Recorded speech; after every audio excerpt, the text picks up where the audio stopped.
proceedings this evening. So if you'd like to take a seat, I'll give you a few seconds.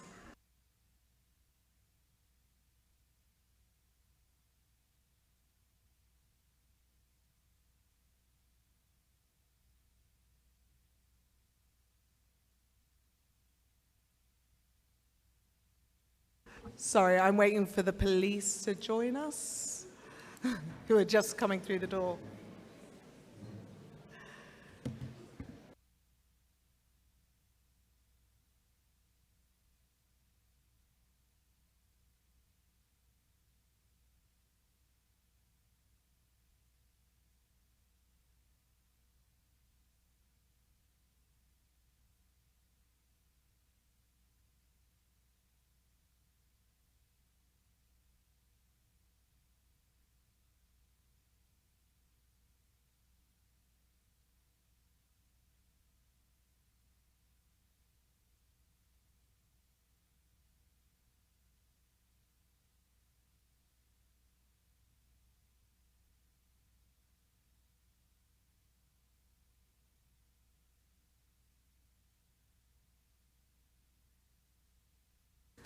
Right, while we wait for the police to come and join us, good evening. My name is Gabriella Giles and welcome to the Chiswick Area Forum.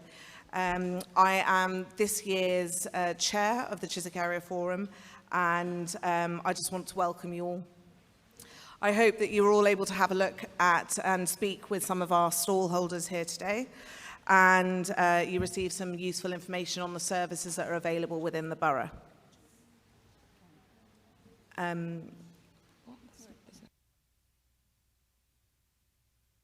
So as it's now after 7:30, we will move to the formal part of the meeting, and we will go through the items in the published formal agenda. And please note that this meeting is being recorded and will be made available for viewing on the Council's YouTube page in the coming days. The way that we'll work the meeting today is that I will run and I will be inviting people to speak. We're going to make slight changes to the way that this meeting has gone in the past, just to create a bit more of engagement. But we've got some really interesting items on the agenda tonight, and I will try to allow as many people as possible to speak. With that in mind, I'd like to ask all members of the public to wait their turn and not interrupt people when they are talking or comment during the contributions of others. We have a slightly smaller attendance than normal, so I'm hoping that we'll be able to get everybody, give everybody plenty of time to speak. There are also evaluation forms available at your seat, which you should find. And if you have any questions that you would like to submit for the public forum, then we can do that. And if we don't address it within the public forum, then if you leave your email address, then we'll be able to get back to you with those answers. And please use these to submit any unanswered questions and hand them to our community development officers that are in the room. So if we move to agenda item number 1, do we have any apologies for absence, declarations of interest and other communication? Well, I've got some communication, so yeah. Yeah. Apart from apologies from Councillor Gill, I don't think there's anything else. No. And any declarations of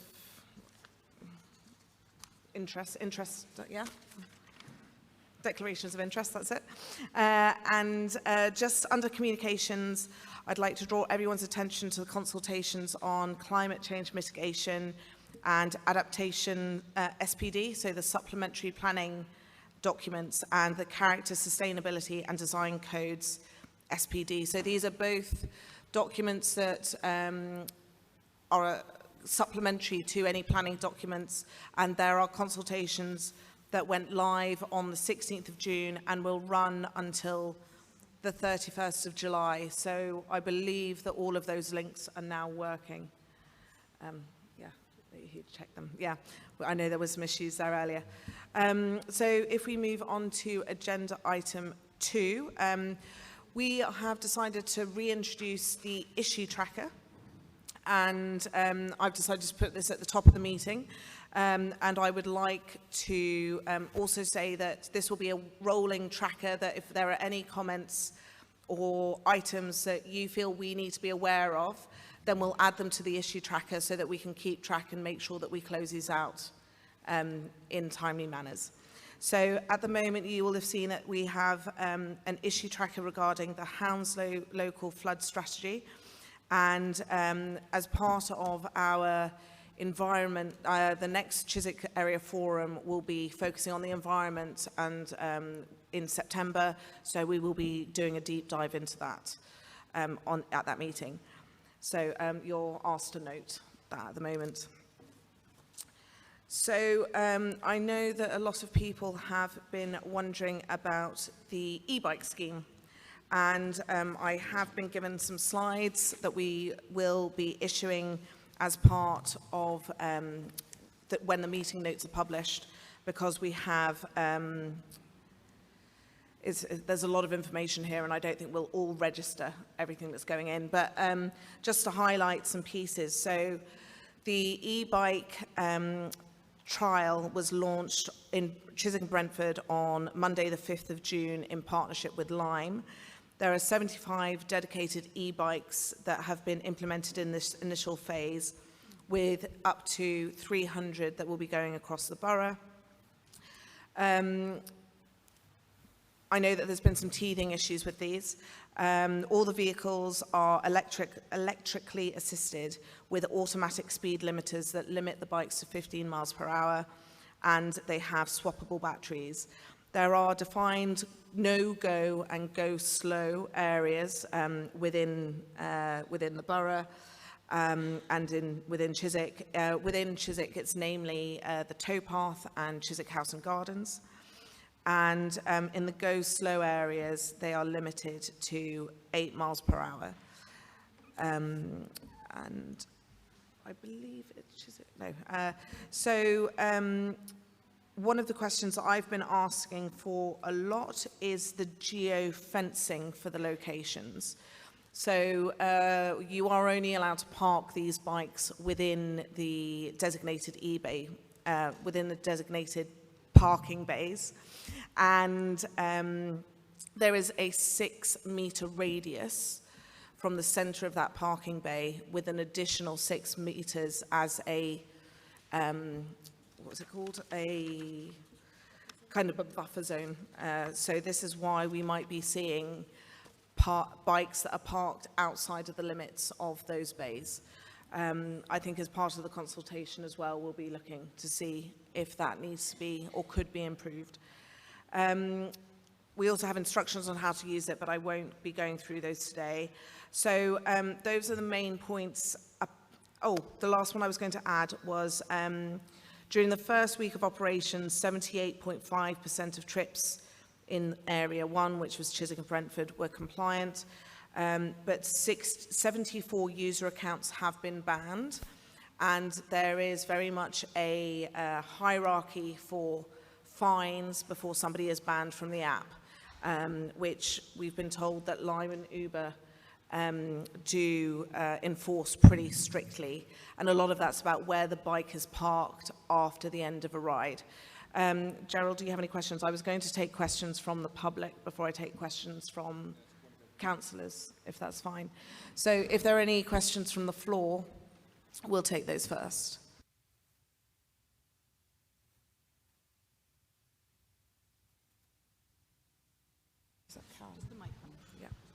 So if you could say your name. Yes, hi. And where you're from. My name's Carolyn Courage. I live on Staveley Gardens on Duke's Meadow.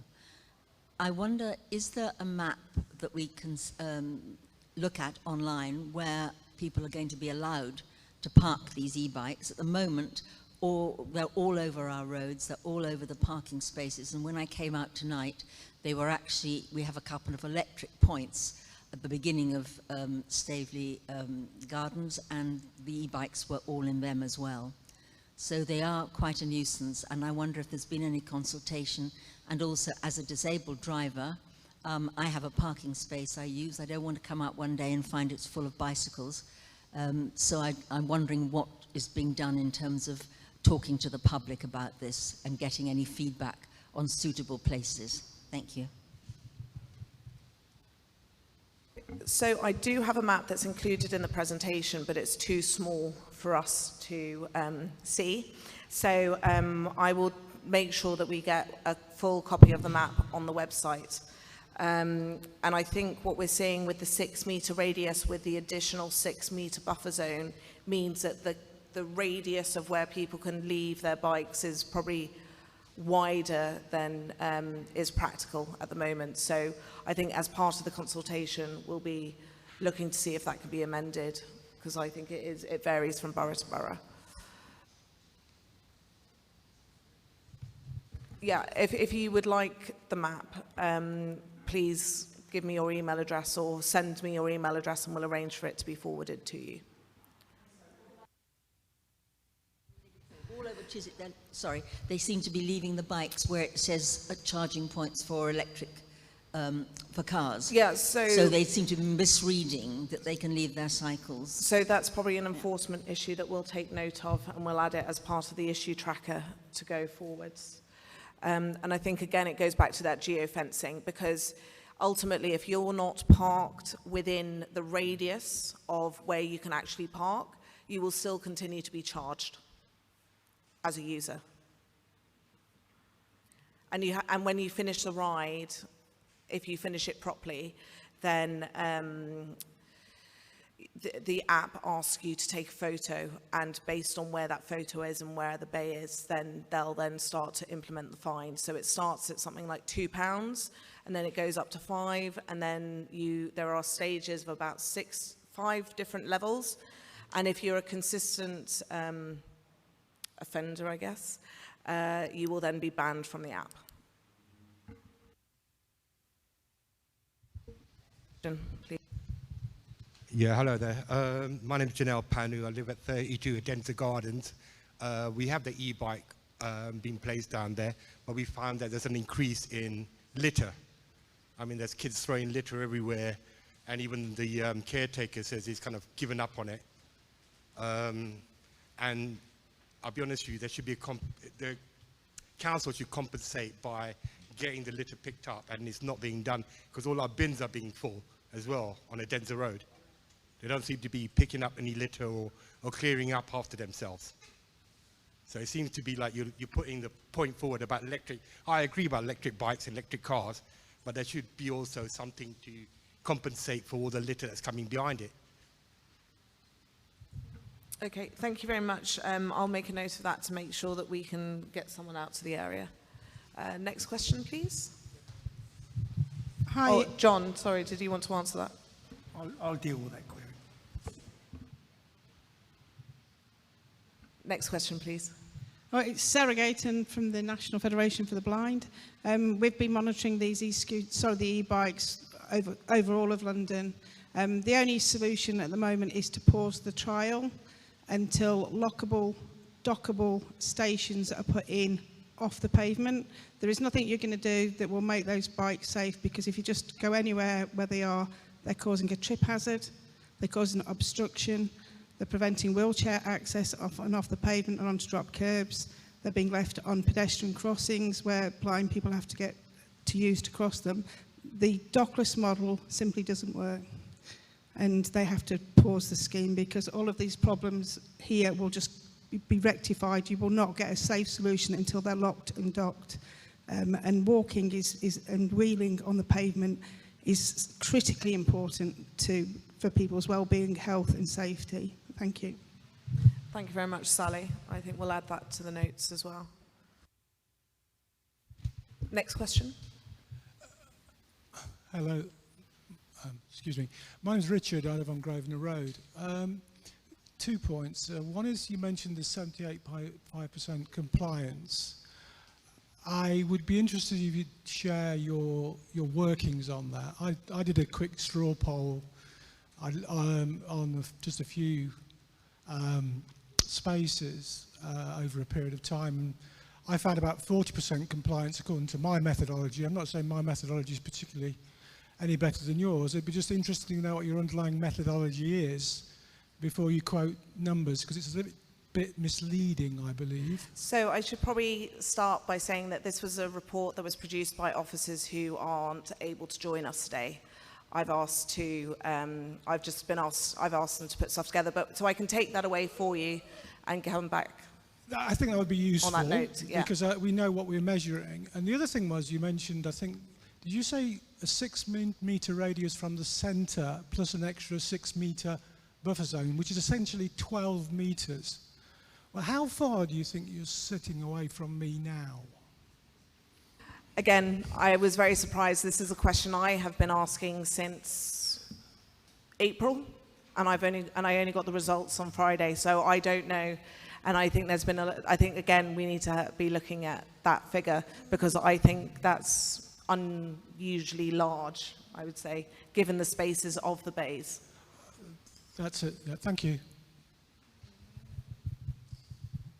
And just to add, sorry, Jo Biddulph here, Chiswick, Gunnersbury Council. Just to add, I know some people who use these bikes regularly and keenly who cannot park in a bay because they're deemed to be full when there are 3 or 4 bikes there, and cannot even park on the edge, even if they're empty and it's in the buffer zone. So I think I agree with you wholly. I think this buffer zone description is idealistic and doesn't reflect the reality everywhere. So I need to follow up to find out whether the locations and the current locations of all the bays are going to stay that way after the trial.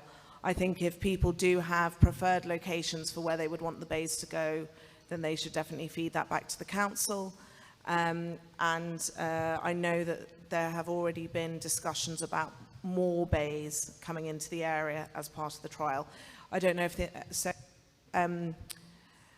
any of my fellow members on the panel have any other comments to this at this point. One point I would like to make is that Councillor Kathleen Dunn, the Cabinet Member for Traffic and Transport, published a note about e-bikes recently and talked about 1,400 fines being issued. These are not fines, these are excess charges by Lime. The only people in this authority who are entitled to issue, the only persons who are able to charge a penalty or a fine within the borough is the borough authority. Lime are merely asking for an excess charge. The money raised by Lime does not come to Hounslow.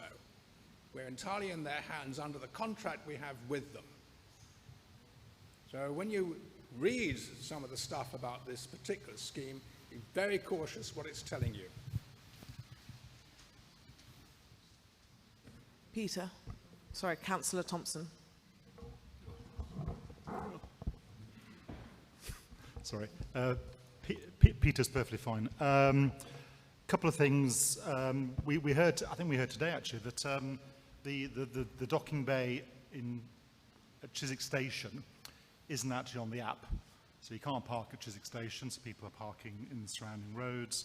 A couple of things that aren't particularly directly linked to the scheme but are impacting on residents is that when the guys come round in the van to pick them up or shift them or recharge them, they're often coming at sort of the crack of dawn, 3 in the morning, so residents have complained that they've been woken up by large music coming out of the vans at bonkers times. So that's another thing to look at. And I think Lime in particular have an issue in that the bikes are hackable in a way that other bikes aren't. I work in a secondary school and I didn't delve into the details, but my children could tell me, because I asked them, are they fairly straightforward to hack or hotwire or whatever the phrase is, and they are. And I don't think the competition is. So I think I saw something in the Standard or somewhere that Lime are on the case, but they must get a move on, because no matter how sensible we are in terms of cycling and parking and all the rest of it, I don't think some of those people who are illegally taking them and riding around Chiswick perhaps are as conscientious. I think, looking at the website is obscure, that you're meant to be over 16 to drive one, and if you are over 16 and below 18 or whatever it is, you're meant to wear a crash helmet. I don't know how on earth you enforce that, but again, it just seems not to be enforced by anybody. I don't know what Lime will do, but hopefully they could do what the other companies do and make their bikes a bit harder to break into. Thank you, Peter. Do we have any other questions or comments from the floor about the bikes at this stage? Oh, we've got two more. Charlotte.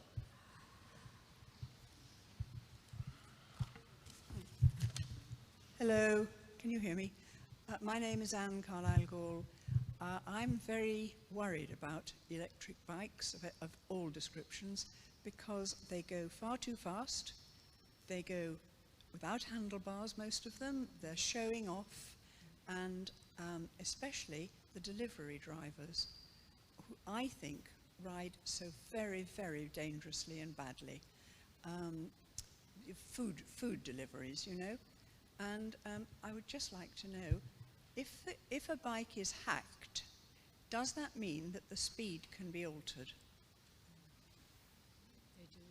Because I think it does. Thanks. I don't have an answer for you, but I'm sure we can find that out. I suppose it depends on how the bike has been hacked or broken into.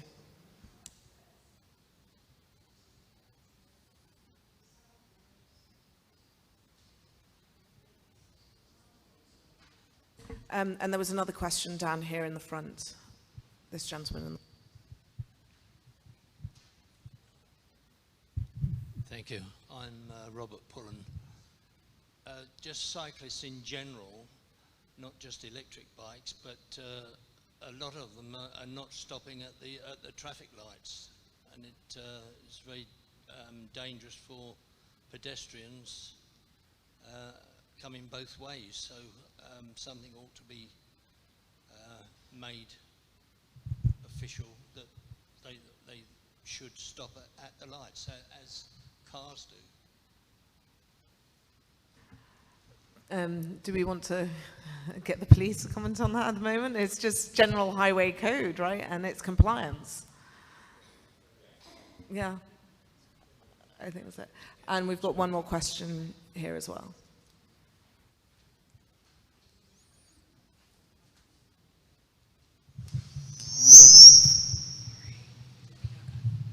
Well, of course, the last comment is particularly relevant with the bus stop bypasses, where which are totally inaccessible to visually impaired people and elderly people as well, and where we're told on the bus to be careful, and of course we can't be careful because we're under the mercy of the behaviour of the cyclists, which unfortunately is unpredictable.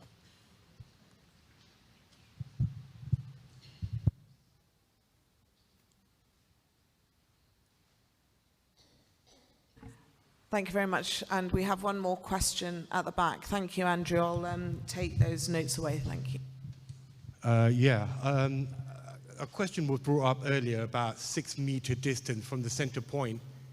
And I'll be honest with you, the answer you gave, I wasn't really too happy with it, because it seems like you didn't know that was happening, and it's been approved. So how has it been approved when you haven't got the whole details on it?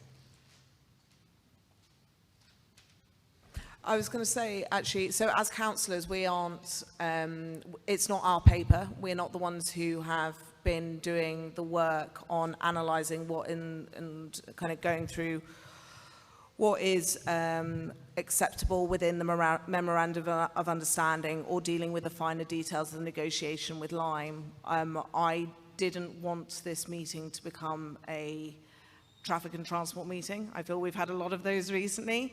But I felt that we needed an update on the basics of this scheme at the start of it, because there have been some teething issues. I really welcome all of your questions and comments today, because these are things that we can then bring back to the officers to see if we can get some better answers. I'm just not in a position to do that for you today. So thank you very much.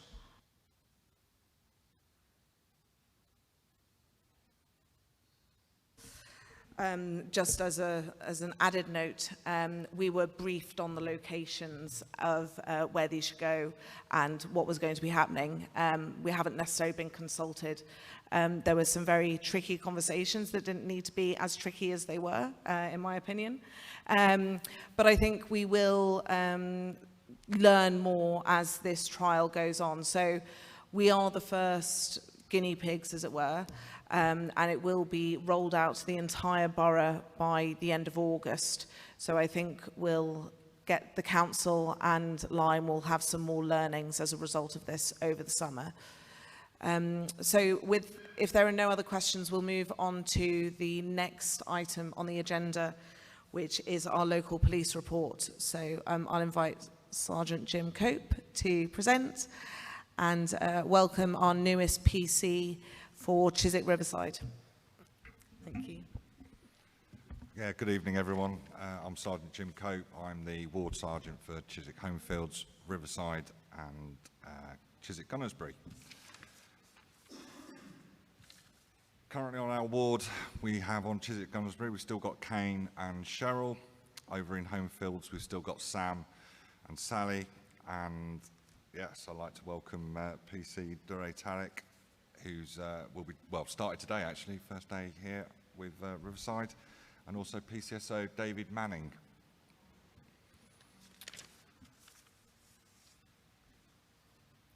Our ward priorities have pretty much stayed the same, following on from the ward panel meetings. As you can see, shall I read them out? I do realise this is small. Again, all of this will be published online, and this is already available on the website. So if you listen to what Jim is going to say, we've got some more graphs that will help illustrate, but Jim's report is quite robust. Thank you very much. Right, so over on Chiswick Homefields, it's violence against women and girls, ASB, burglary, residential and theft from motor vehicles. On the Riverside ward, it's VORG, ASB, burglary, residential and theft from motor vehicle. And down in Gunnersbury, we've got VORG and ASB, vagrancy, theft from motor vehicle and theft of pedal cycle. As a result, the team have been conducting high visibility patrols, carrying out plainclothes covert patrols, particularly in hotspot areas, and obviously utilising OWL and Twitter for crime prevention messaging. In terms of robberies, we've had a bit of an increase in robberies in the area over the last few weeks, but mainly they've been crossover from Ealing, and I've got some plans in place to try and tackle that issue with some joint partnership with Ealing officers and from the safer neighbourhoods of Southfields. With regards to the vagrancy issues across the whole of the Chiswick High Road, we're looking at doing an early intervention scheme, which is just re-educating officers on the actual protocols for dealing with this type of behaviour. That's going to be certainly rolled out in the coming weeks, and we're going to be utilising that to target persistent offenders. And obviously this not only just deals with judicial disposals, but also pointing them into the right direction for any help or support they may need.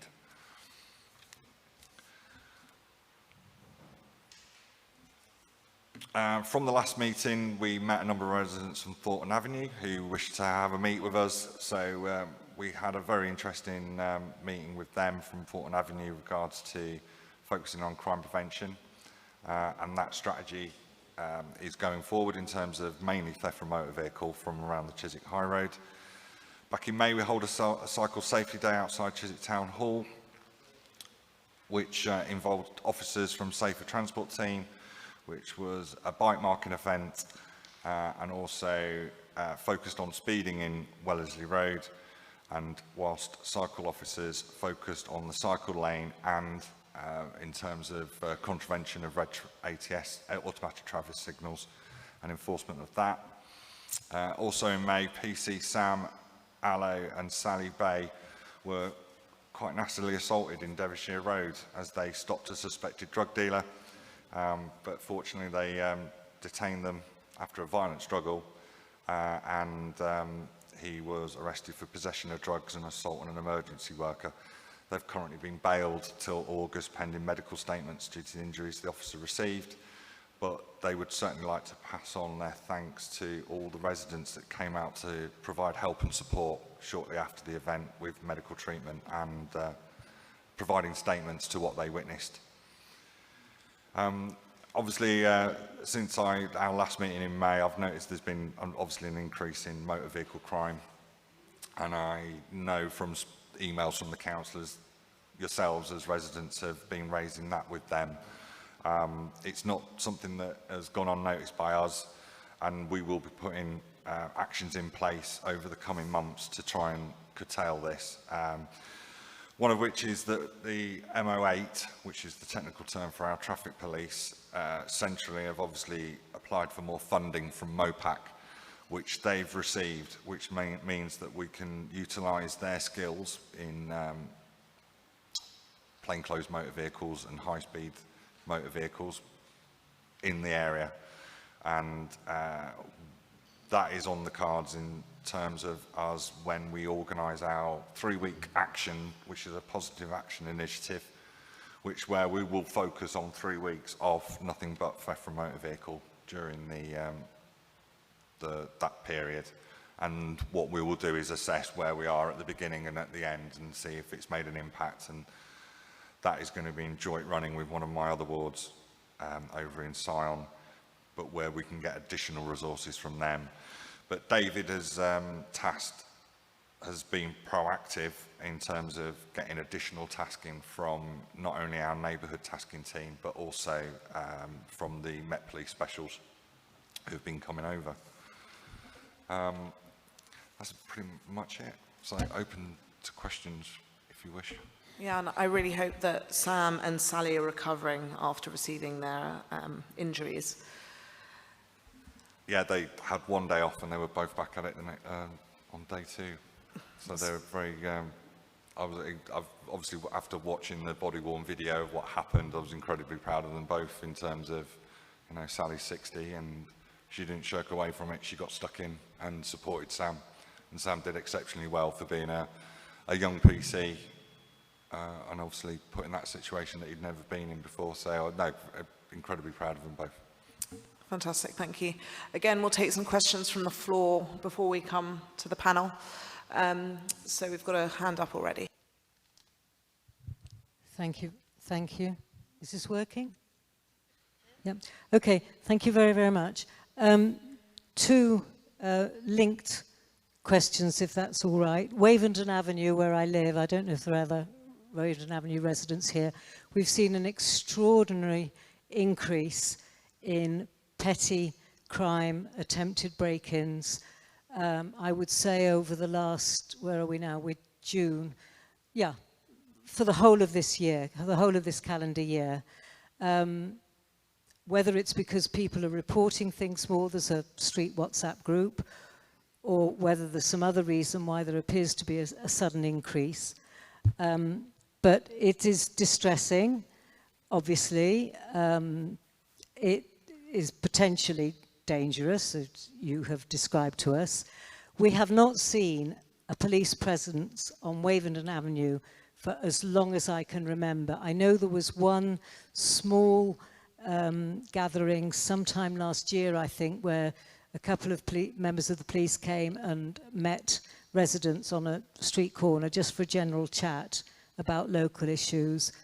But I think the feeling in my street, and possibly elsewhere as well in the area, is that there is no visible police presence. There have been a lot of car break-ins, there have been a couple of car thefts, there have been attempted break-ins to houses, there have been burglaries in houses. We have been in dialogue with one of the councillors, and the answer seems to be, yes, we know it's a problem, we don't have the manpower. And related to that, this is rather more for the council, but I think also the police, speeding along Wavendon Avenue has become a complete epidemic. It's a long road, it's a comparatively straight road, it's a comparatively wide road, and cars just steam from one end of it to the other. There's a 20-mile-an-hour speed limit, obviously, as there is in virtually all residential streets in the area and others, and it's much to be welcomed. But there appears to be no way whatsoever of controlling it. A group of us got together with Councillor Biddulph to try to get some sort of monitoring. There is monitoring in Grove Park, there is monitoring in Bedford Park. We cannot persuade anybody to put up some kind of speed monitoring in that sort of quartet of streets as Wavendon, Foster, Alwyn, etc. It really is needed, and I'm afraid to say, engaging with the council itself, the answer we've had, which is really not very pleasant, is, well, there have been no reported accidents, deaths, so we don't think there's a problem. I'm sorry, does somebody actually have to die? Somebody's cat was killed on Wavendon Avenue. Does a person have to be killed on Wavendon Avenue before something's done about it? I live on a particular corner, Wavendon and Hadley, and there have been so many screeching tyres on that corner because stuff is coming too far along the road, too far up to the junction. Because Chiswick has this problem of very, very steep cambers, always has had, ever since I've known the area, cars have to come right out beyond the junction to see if there's a car coming the other way. I beg and implore the police and the council working together to do something about exceeding the 20-mile-an-hour speed limit. And if you could talk to me a little bit about what you can do to help the increase in break-ins in the area. Thank you. So with regards to the increase in crime, it hopefully is a fact that obviously people are reporting it. That is what is occurring on your WhatsApp group. And obviously we look at the figures and we see this increase, and obviously, as I said in my report, I've noticed the increase already. But raising it with your councillor, is it Chiswick Gunnersbury, your ward?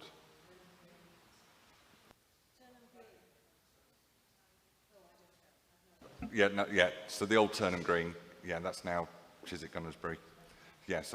So I know Kane has spoken to me about doing a speed watch. So we will focus on that area for you.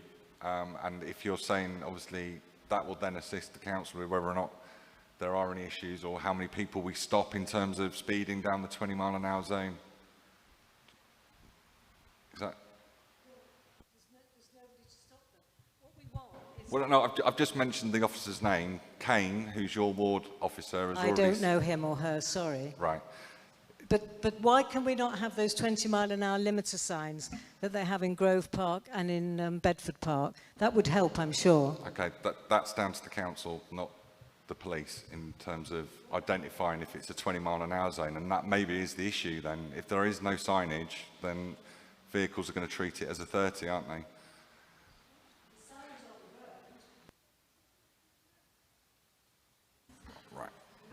So I think there's two issues here. So there's vehicle-activated signs, which are the ones that you're talking. Vehicle-activated speed signs, which are the ones that you're talking about. I'm sure that your ward councillors will be able to push harder. Let's say, because I know that they've already been having discussions around these. In Riverside, we've just been discussing some new locations with the transport team. So I think we'll see what we can do there. But I would say that if you're really concerned about what is going on in your local area from a crime perspective, please reach out to your local police ward panel. So each ward has a police ward panel which meets once a quarter, and they help to set the priorities for the local police teams in the local area. So if you go back to either your councillors or each of the ward PCs and the PCSOs, then we'll be able to get you in there. So it helps us, as part of that process, decide in the presentation, I think 3 slides back, Gary? Yeah. Just kind of what those priorities should be, because unless we're feeding up to them, they won't necessarily know, and that's the best forum to do it.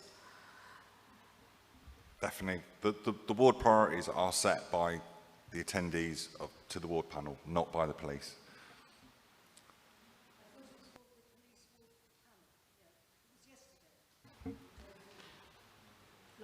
Yeah, last week, Chiswick had their ward panel, yes. So that is somewhere where you can have your say and make a difference in terms of what we should be focusing on.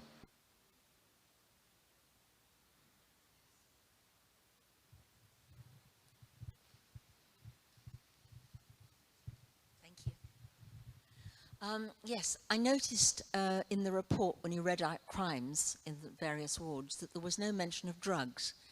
Now, is this because no one's reporting it, or you think there isn't a problem? And what is the attitude to cannabis smoking, which isn't usually devoid of being, which is often involved with other drugs and certainly with antisocial behaviour? And I'm just a bit concerned because I know that it's going on and so do many other people, but we don't hear anything about this. And one other question, do you converse with the enforcement officers that come around from the council? Do you have any sort of interactions with them? Because they come down to where I live, they simply drive to the end of the road and turn around and go out again. They don't actually get out and do anything. Just to clarify, by enforcement, do you mean like antisocial behaviour or? No, what were the old wardens that are now called enforcement, I think they're called enforcement officers. They have a little white van. They're supposed to come down onto estates and other places, get out, look around, feedback any antisocial behaviour, etc. And when I was on the Tenants Forum, we constantly tried to get this, and we were reassured by the then Peter Matthews, who was, that they would actually get out and do stop checks. They don't, in fact. They simply drive down to the end of the road, look out of their window and drive straight off the estate again. So they're not going to catch anything unless they get out, go around the buildings, go up inside the flats, etc. So that would be very helpful. Yeah, it sounds like estate management. Yes. But I just wondered if the police, once upon a time, the police and the enforcement officers used to have meetings together, so I just wondered if that was still occurring.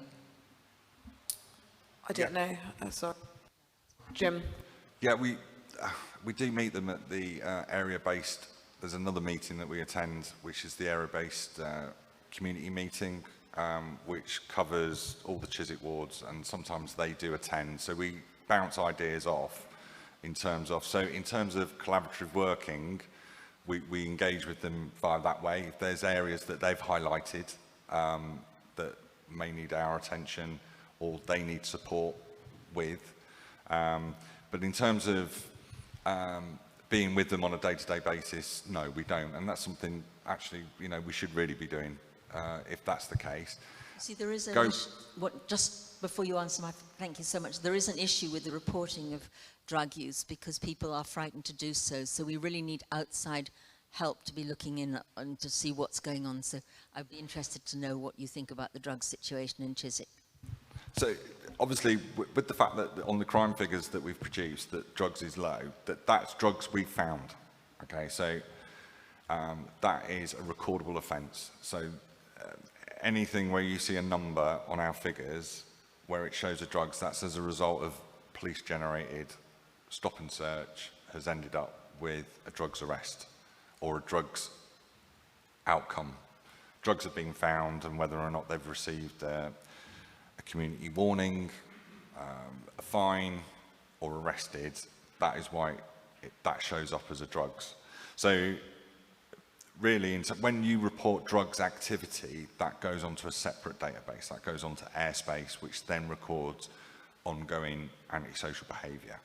So obviously, the smell of cannabis, the smell of weed in public spaces, you let us know about that, and then we go down, and then we will, to be fair, it supports us in stop and search, because that is outside intelligence.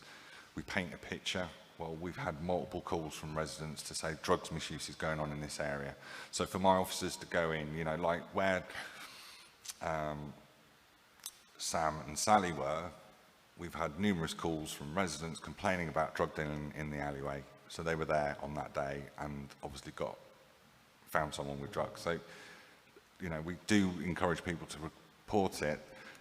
The figures are sort of miscued in terms of when we find someone with drugs, then when it appears on the graph. If we go down there and stop and search someone, it goes on as a negative stop and search. Does that? Can it be reported in any way confidentially or not? Yeah, you can. Pardon? Yeah, Yeah. I was going to say, actually, if you do have questions around like antisocial behaviour and estate management enforcement, then speak with your local councillors, because they're the ones who can escalate that. And were there any other questions? I think there was one hand. Hi, my name's Laurie Kelly. I manage the Neighbourhood Enforcement Service for the Council, and we'll be speaking about another matter later. But just to pick up on that residents' concerns, if either you can speak to me afterwards or speak with your councillor and let us know the location where that's happening, and we'll feed back to the team to make sure they are conducting patrols, because they should be going into the buildings, they should be going into the stairwells, providing that deterrent factor. And we do conduct some joint patrols with the police for things like street drinking. You know, unfortunately, both our resources are very limited, but we're always very, very happy to work with our colleagues in the police as they are with us. So if you let me know that location, I'll feed that back to the team, because they should be doing that. All right, and yes, Councillor Thompson.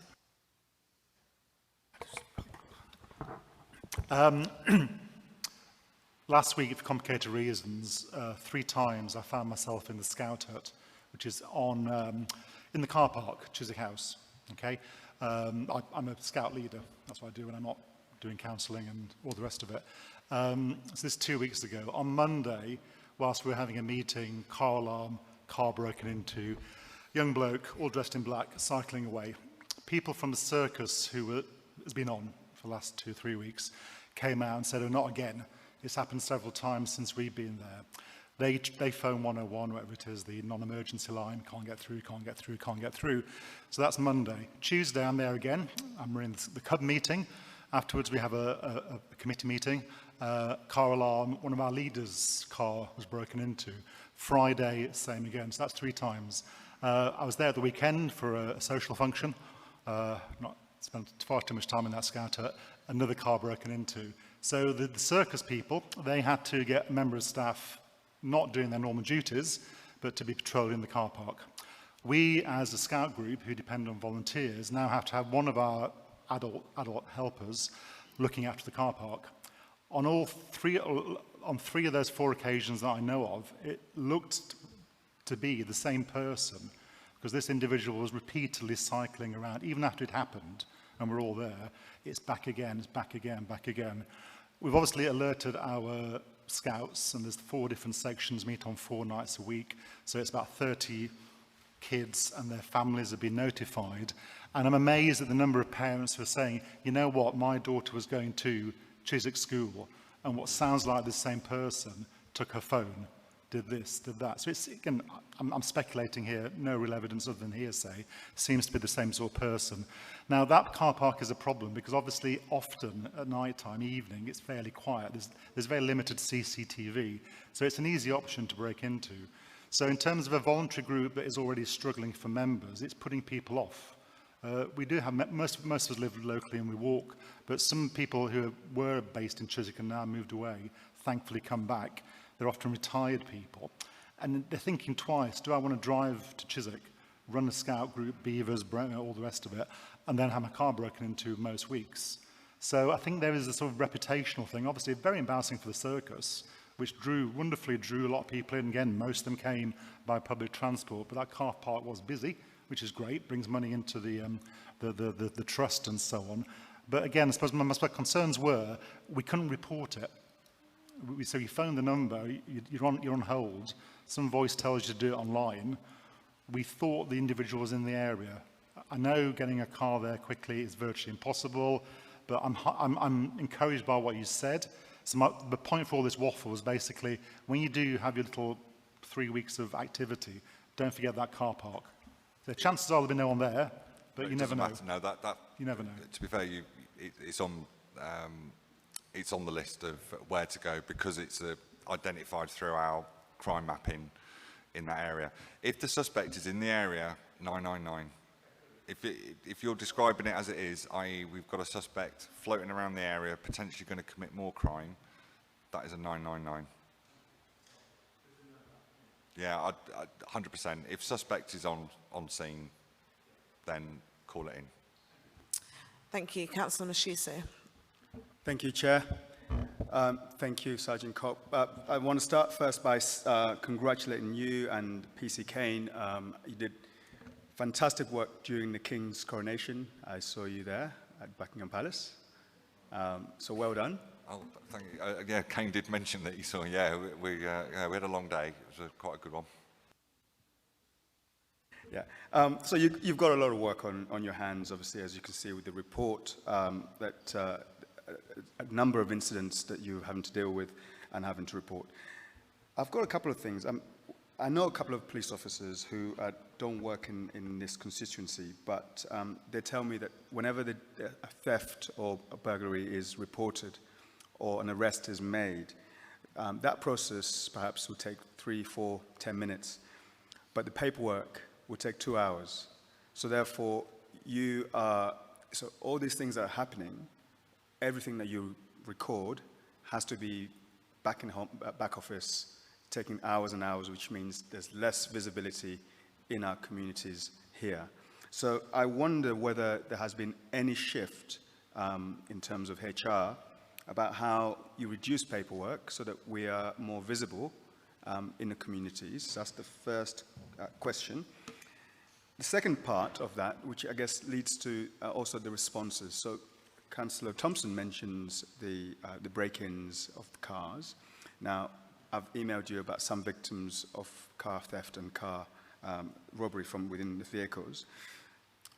The one thing that they're missing, and the one thing that I'm sure residents here also feel, is once they are victims of crime, it takes a while for the Met Police to actually get in touch with them to acknowledge the receipt of their report. Can we speed that up? Because if my car gets broken into today, I would like somebody to acknowledge that they've received my report, maybe someone to give me a call, maybe an email, maybe a WhatsApp. But is that something that you could put on your working program to make sure that your responses are a lot quicker? People feel safer knowing that you know what's going on. Yeah, 100%. I mean, right, I'll answer the first bit about the paperwork side of it. You know, I've managed to get a quarter of a century in the job now the other week, and paperwork-wise, I think, has got worse than when I first joined as a young probationer. But that's as a result of us evolving and obviously meeting new challenges in terms of vulnerability of adults, vulnerability of children, people with disabilities, people with learning difficulties. We're having to adjust and cater for a lot more than what we probably did, you know, certainly at domestic abuse cases, because we would just turn up, and if they didn't want to make any statements, we'd leave. But you know, and I look back on that now, and that was horrendous. You know, where we're at with that, yes, it takes hours, and I don't know where do your old friends work? Because 2 hours sounds brilliant. New Malden. New Malden, right? Okay, I need to go and work with them. You know, obviously, let me introduce Dure, because Dure actually has to go and do the paperwork with an arrest. So the last arrest you had, Dure, how long did it take you? The last arrest I had, yeah, it took a while to do paperwork, even though it was like a good handover, but like what sort of, I think people don't realize when you do arrest someone, you have 24 hours to process that prisoner. That's by law according to the PACE, the Police Evidence and Criminal Act. We have to process that prisoner within 24 hours. So that means those 2 officers who've arrested, they have unfortunately been taken off the street now, and we have to go process the prisoner. And on Safer Neighborhood team, if we arrest someone, we process the prisoner, then we have to interview them, then we have to like call the CPS and work with them to charge them. So that does take quite a lot of time, way more than 2 hours. So I think most arrests I've made, they've taken a while, and you're looking at 20+ hour shifts sometimes into processing everything, if they're like multiple offenses committed. Not only that, if it's a drug-related case, you have to go search up their like houses or wherever they're living. So there's a lot of follow-up on. So it's absolutely impossible to reduce the paperwork, in my opinion, at the moment.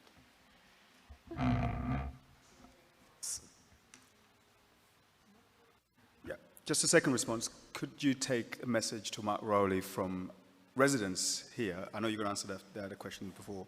That what we need now, with AI being available, is our police force being able to access some of those items so they can Ron, process. can I suggest that we take these questions offline and away from this forum, because I feel like these are really productive but may not necessarily be beneficial. I'm conscious that we have quite a large item on our agenda, and we're taking up quite a lot of Jim and Duray's time this evening, which I'm very grateful for, but we've overrun ever so slightly. Thank you. Thank you very much. Sorry, we've already taken questions, but so we'll bring it to us afterwards, or we can add it as part of the open forum for any other questions. Thank you very much for your time this evening, and thank you for joining us.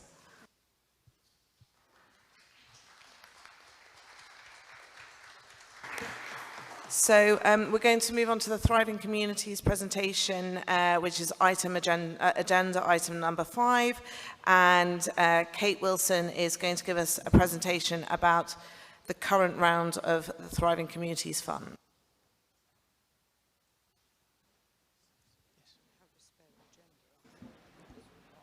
Good evening, everybody. My name's Kate Wilson. I'm one of the grants managers on the Thriving Communities Fund. So this is the funding scheme for community groups, residents and local charities. We have several different programs. I do have some slides, which I will run through. Okay, so I'm here just to talk through the main programs that we have available.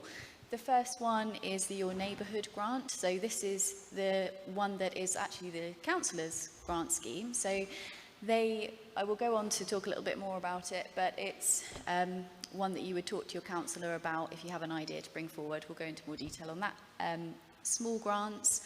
This is available for groups of residents, charities and community groups.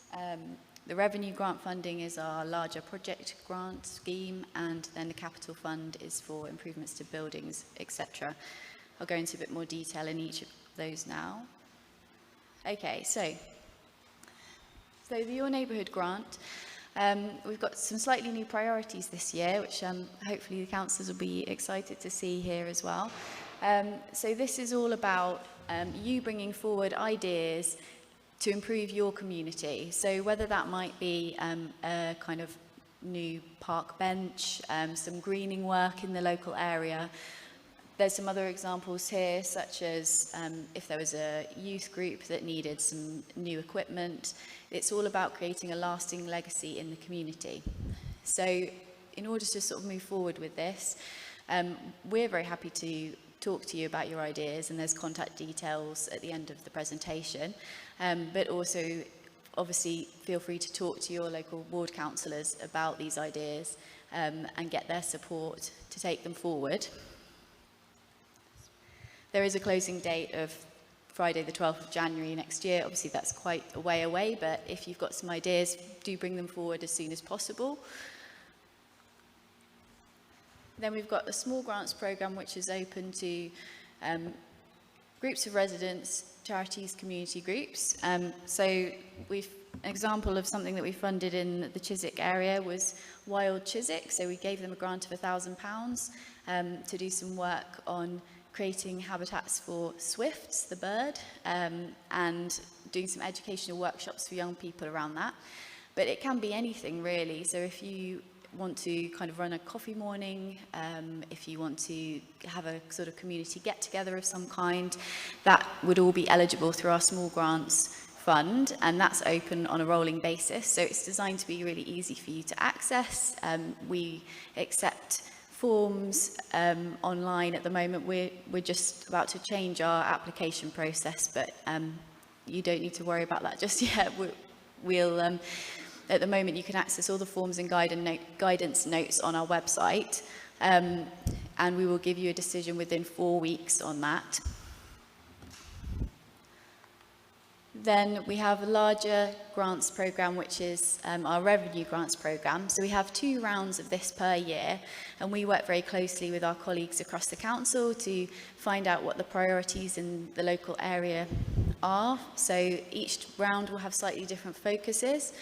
But an example of something that we funded in Chiswick again, last round we funded Rihanna Development Network to run coffee mornings at Duke's Meadows Community Centre for older people, including sort of workshops and talks on health issues and providing support to those residents. We've just closed our most recent round, but we'll be opening again for applications in September. So obviously keep up to date with the website and you'll find out what those new priorities are. And in the meantime, if you do work with a charitable organisation and you would like to talk about funding, myself and my colleague Michelle are always available. We've got, again, contact details at the end of this presentation, but also we've got some flyers at the back, so if anyone is interested, our email address is on there. And then capital grants, so this is for any kind of improvements to your local area. So it might be something like a local community centre that needs a refurb. It could be something to do with parks and green spaces. We've had a great project that we've recently supported in Chiswick, which was brought forward by residents on the Hogarth housing estate. So they were concerned about some of the issues around air and noise pollution. And our colleagues in the community development team have worked closely with them to bring forward an application, and they've just been awarded funding to install a big green hedge to help with that noise and air pollution. So, you know, you as a resident, you're able to submit an expression of interest, which is a very short application form that just outlines your idea, what the need is in the community. And if that's something that we can take forward, then we'll work with you, either linking you up with a relevant council team to move that application forward, or if you're an organisation or representing an organisation yourself, then you can apply, you would take that application forward and manage that project. So just because you're a local resident, it doesn't mean you can't access that funding. We're always interested to hear about any improvements that you'd like to make in the community, and we can discuss whether or not that's something we can support you with to access funding. Again, we accept those expressions of interest on a rolling basis for the capital fund, so any time, there's no deadline on that one. And as I mentioned, at the moment, you can request an application form by emailing us at community.development@hounslow.gov.uk, as above. You can also give myself or Michelle a call or contact us by email. So as I said, contact details here. But yeah, I would just say that we're really happy to come out and have a chat to you. If you do have ideas that you want to explore, whether or not it's right for us, we can discuss that, but we'll also be able to link you up with other support if you are representing a charity or community group. We work very closely with Ealing and Hounslow CVS as well. So that was a quick whistle-stop tour on the grants funding, but if there's any questions either about a potential idea that you might have that might be relevant for funding, or just about the process in general, then please do feel free. Thank you very much, Kate. Do we have any questions on that from the councillors? I think, Councillor McGregor, you had something you'd like to add? Thank you, Chair. I'd just like to say thank you very much to Kate and her team for the work they've done. Across Chiswick, there have been a lot of grants created by your team here, put forward and supported by councillors over the last few years. It's been very effective. Seed corn for small projects, support for charities, supports for sports teams and so forth. It's all been done. It's very worthwhile. Do not think, if you're thinking of applying, do not think your application will just go into the ether. Michelle and Kate are very good officers. They've got our interests at heart. and they want our society and our social and community environment to thrive. No two ways about it. So please, please, please feel that if you have a thought about a small sum or a medium sum, contact colleagues. And then what will happen is they will make sure that the local ward councillors are involved, and we'll then do our best to push the whole scheme through to meet your needs. Thank you very much, Councillor McGregor. Definitely, there's a project that we're working on in Riverside that was brought by residents, and I think it will be quite interesting to see how that develops. And if there's any smaller projects that you would like either of us, any of us as councillors to support you on, we'd be willing to support that. Thank you very much, Kate. And so we'll now move on to agenda item number 6, which will be Gunnersbury Park managing impact. Peter, I'm going to push you to the end, if that's okay. So since before being elected in 2018, the then Turnham Green councillors, Ranjit, Ron and Joe, have been lobbying or have been lobbied and have been lobbying, I'd say both, about the impact of events in Gunnersbury Park on Turnham Green ward residents. The ward expanded in 2022 to take in Gunnersbury Park and residents of Popes Lane and Lionel Road North. Chiswick Gunnersbury councillors have objected, reported, represented, argued, and Joe has followed up with detailed reports in every year since being elected, bar 2020, so 2018, 2019, 2021 and 2022, highlighting the problems and urging improvements. Yet the same issues still arise. Intolerable noise, unacceptable use of gardens as loos, and more, though litter management has improved.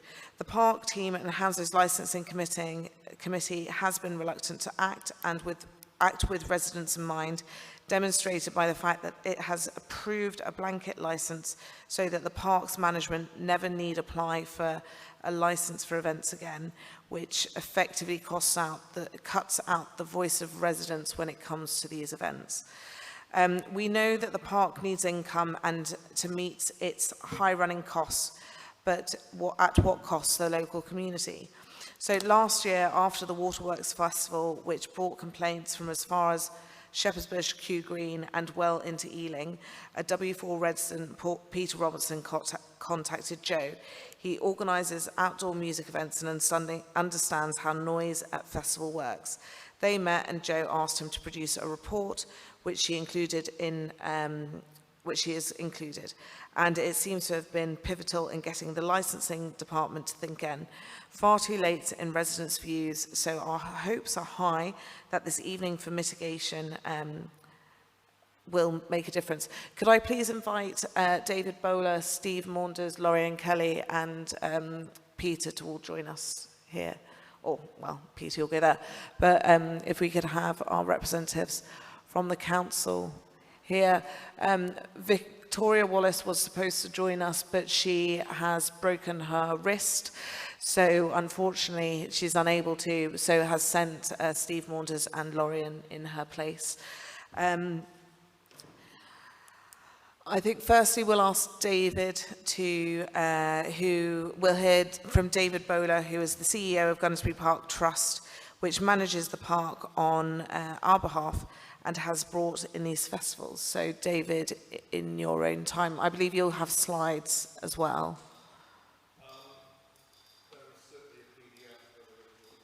Yeah, fantastic. I usually have a very loud voice, but I'll use the microphone just in case. Okay, so an establishing slide. I think it's one of those. Does this work? It does, jolly good. Okay, right, what's coming up this summer? Again, forgive me for small typeface on a screen, but I can just about read from here, so some of you may be disadvantaged. I apologise for that, I wasn't aware of the setup. So we have a circus on site right now. Came in on the 20th. Opening night is tonight, I think, the 20th. That's right, yeah. That will be followed this coming weekend by a Refugee Week event over 2 days. Saturday 24th, Sunday 25th, maximum capacity on each day 4,999 people. There'll be dancing, there will be music, and there will be lots of food. We do not anticipate that to produce excessive amounts of noise that should interfere with people's quiet enjoyment. The next up is Soho House Festival. High Road House up the road here is part of the Soho House Company family. The event is for members of Soho House only, but the beneficiaries of that event are two major national charities. It's a non-profit event. The three charities that benefit are their two principal nominated charities and the Gunnersbury Park Trust that I work for, which is a registered charity itself. Next after that, we have something called Total Bounce Out, which I think is a family event. I'm looking at a colleague who hopefully is nodding, jolly good. Followed by Quantum Theatre, which will be doing a bit of Shakespeare in the Park. And then we run into Festival Republic's Comfort Series. 11 August, 12 August, 13 August, 17 August, and 20 August. An intensive round of pop concerts. Some of you may be able to see the bands up there. Frankly, I cannot vouch for many of them, as they are not a genre of music I'm particularly familiar with, but we are advised that up to 20,000 young people from West London will be enthusiastically attending each of those events. We then move into a silent cinema screening. Hopefully the first word resonates with you. And then finally, as mentioned earlier, Waterworks, which is a 2-day dance music festival. Now, this is going to be published. That takes us from June all the way through to September. On those, you have a number of event days, but you also have quite a lot of what are called build and de-rig days. One of the issues we have is that Gunnersbury Park has little or no supporting infrastructure to host concerts, and so each one of these promoters effectively brings a small village with them when they set up. That means there's a lot of load in. We had intended this year to try and purchase a temporary roadway as Gunnersbury Trust and recharge the events organisers for that, but the economics of that didn't work out. Why were we going to do that? Because it meant there would only be one road track laying and one road track removal. As I said, unfortunately, the economics didn't work. What we have done, however, is insisted on the first couple of 100 metres of that roadway, which are directly behind the houses on Lionel Road North, that roadway will be made of a plastic material rather than the metal plates that have been laid over recent years. Why? Because we want to reduce the sound of vehicles rolling over that at the back of people's gardens. Okay, so I'm sure I'll have questions. I'm just conscious of time. Where are these events going to be held? In the park. Okay, top, you have something called the Green Triangle. It is simply a triangle of land, which we identify because of its shape. That is being used for the family events. It's close to the car park. That's where we're putting the circus, the bounce out, and the silent cinema. We're also putting events to the right of that. You'll see something that says North Lawn, South Lawns, East and West. That's where we're putting Refugee Week. And we think there's a really good site by the Horseshoe Lake for our Shakespeare in the Park. We've done that a couple of years ago, pre-COVID, I think, and went down very well. And then we come to a piece there, if you see, called the Old Cricket Pitch, which strangely is another triangle, so forgive us for the way we put that out. Soho House Festival, Waterworks, Festival Republic, and we had their Rock and Roll Circus. Rock and Roll Circus is not coming. So that is an act that was not confirmed. They're not coming this year. But that's where we'll be holding the majority of the pop festivals. So, Soho House. A lot of you have raised issues about the directional sound. Where are the stages pointing? In this instance, Soho House is essentially pointing at the heritage parkland, which is that area covered in trees, and to the north of that is my office in the museum, and to the north of that is Pope's Lane, and to the north of that, of course, is the petrol station junction with the North Circular. So that's going that way. The lead act for Soho House is something called the Pete Tong Heritage Orchestra, which is essentially a group of classical musicians playing classical stringed versions of dance hits of the 90s. We do not anticipate that volumes and bass frequencies, which I'll come on to in a minute, are going to be particularly excessive for that particular show. Next one, Festival Republic. We've moved the stage around, and the Festival Republic stage will be pointing at the cemetery.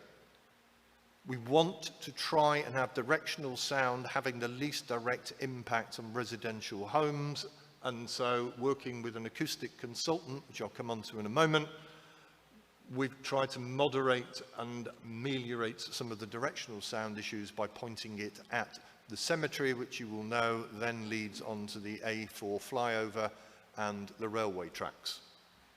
And finally, I hope, Waterworks. Waterworks is a multi-stage event. These are micro stages with maybe a couple of hundred people gathering at them simultaneously. There are 7 of them dotted around. They actually employ a very sophisticated sound management system, but it is a form of music that is dominated, or certainly predominates in that form of music, is bass frequencies.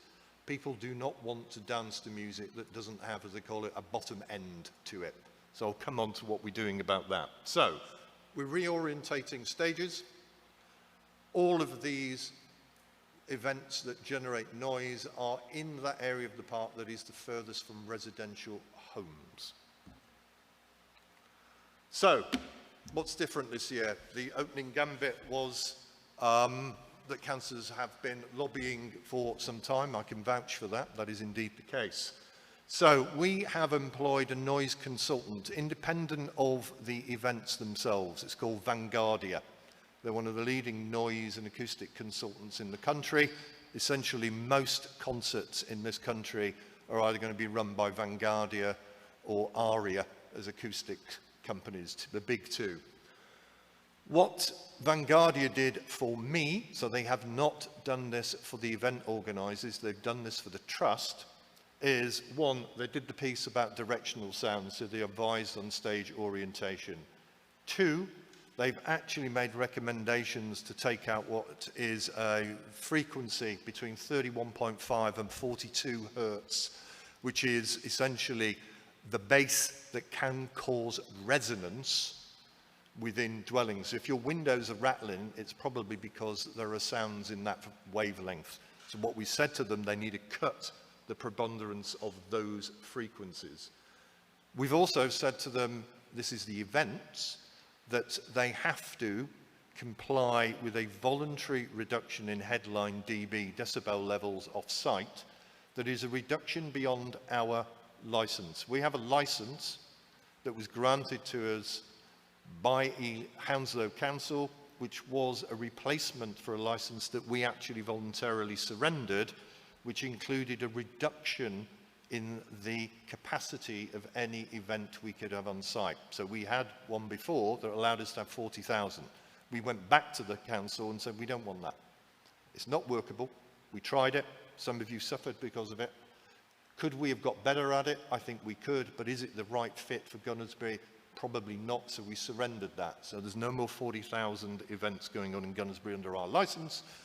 But the dB levels off-site are 75. We have never breached that because the council has never served any form of notice on us for breach of our licence.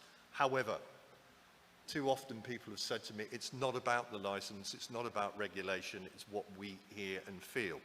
I'd counter that and say it's very much about the licence, but we have volunteered to reduce that licence to 73 dB this year, and that has been, I think, accepted by colleagues from the council to my left, and they will confirm that or otherwise. So I've said to all the events, you've got to stick to 73. I know it says 75, but you've got to stick to 73. So we've taken the base out and we've taken the headline down.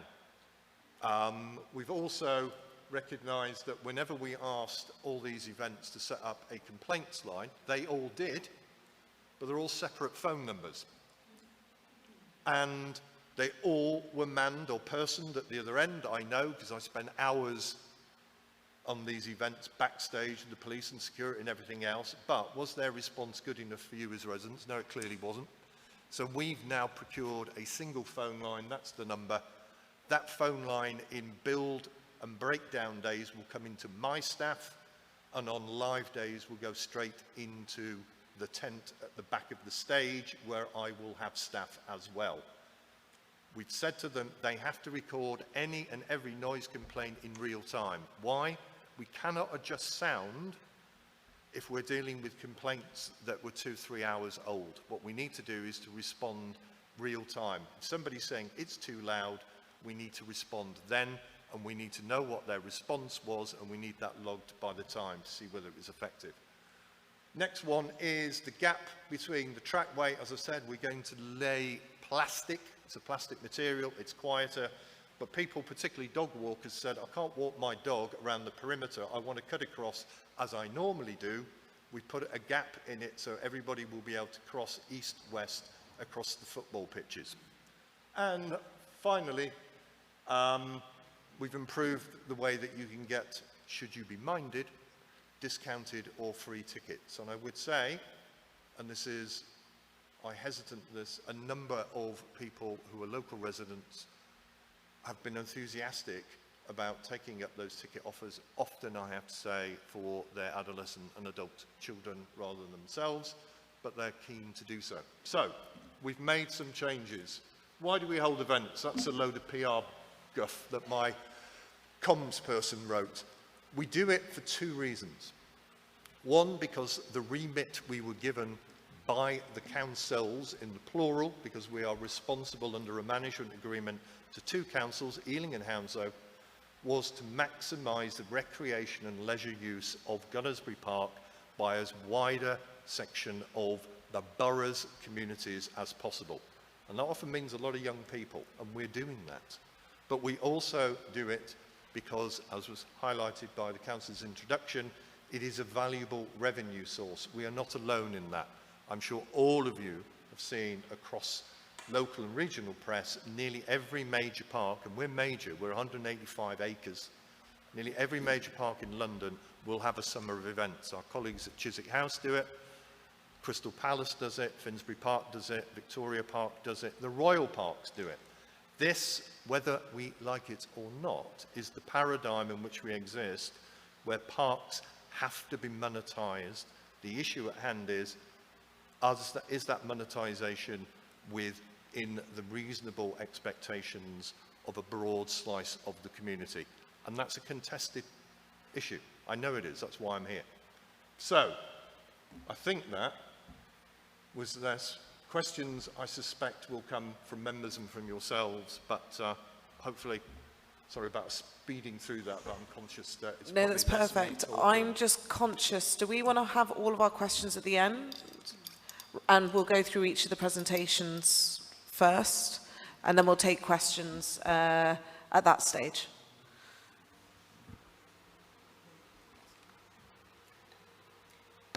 So, now I'd like to invite Lorien Kelly and Stephen Maunders.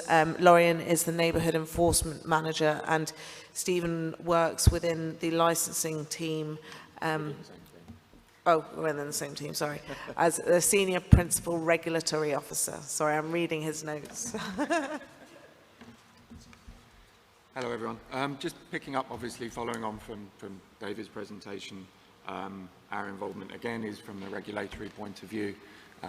We're aware that there was an increased number of complaints last year, both from Hounslow residents and Ealing, and the scope over which complaints have been received was over a far greater magnitude than had occurred from previous events that had been of a larger scale.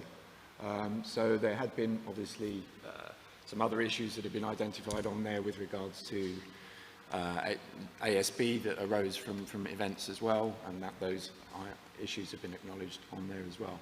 So following on from that, there's been debriefs that have been held both with our team, all of the teams across the council that have input into it, and with Gunnersbury as well, part of which is obviously what drove the acoustic consultants report that David has always referred to from Gunnersbury's perspective. Do you want to pop on to the next slide? So you've seen the improvements that have come in as a consequence of that. I know there were issues with regards to communications last year, and the use of one telephone number for all events should hopefully counter that from occurring again, and also obviously an increased number of people to be able to respond to those numbers as well, such as providing the live data that David's referenced as well, which is vital from a noise point of view as well.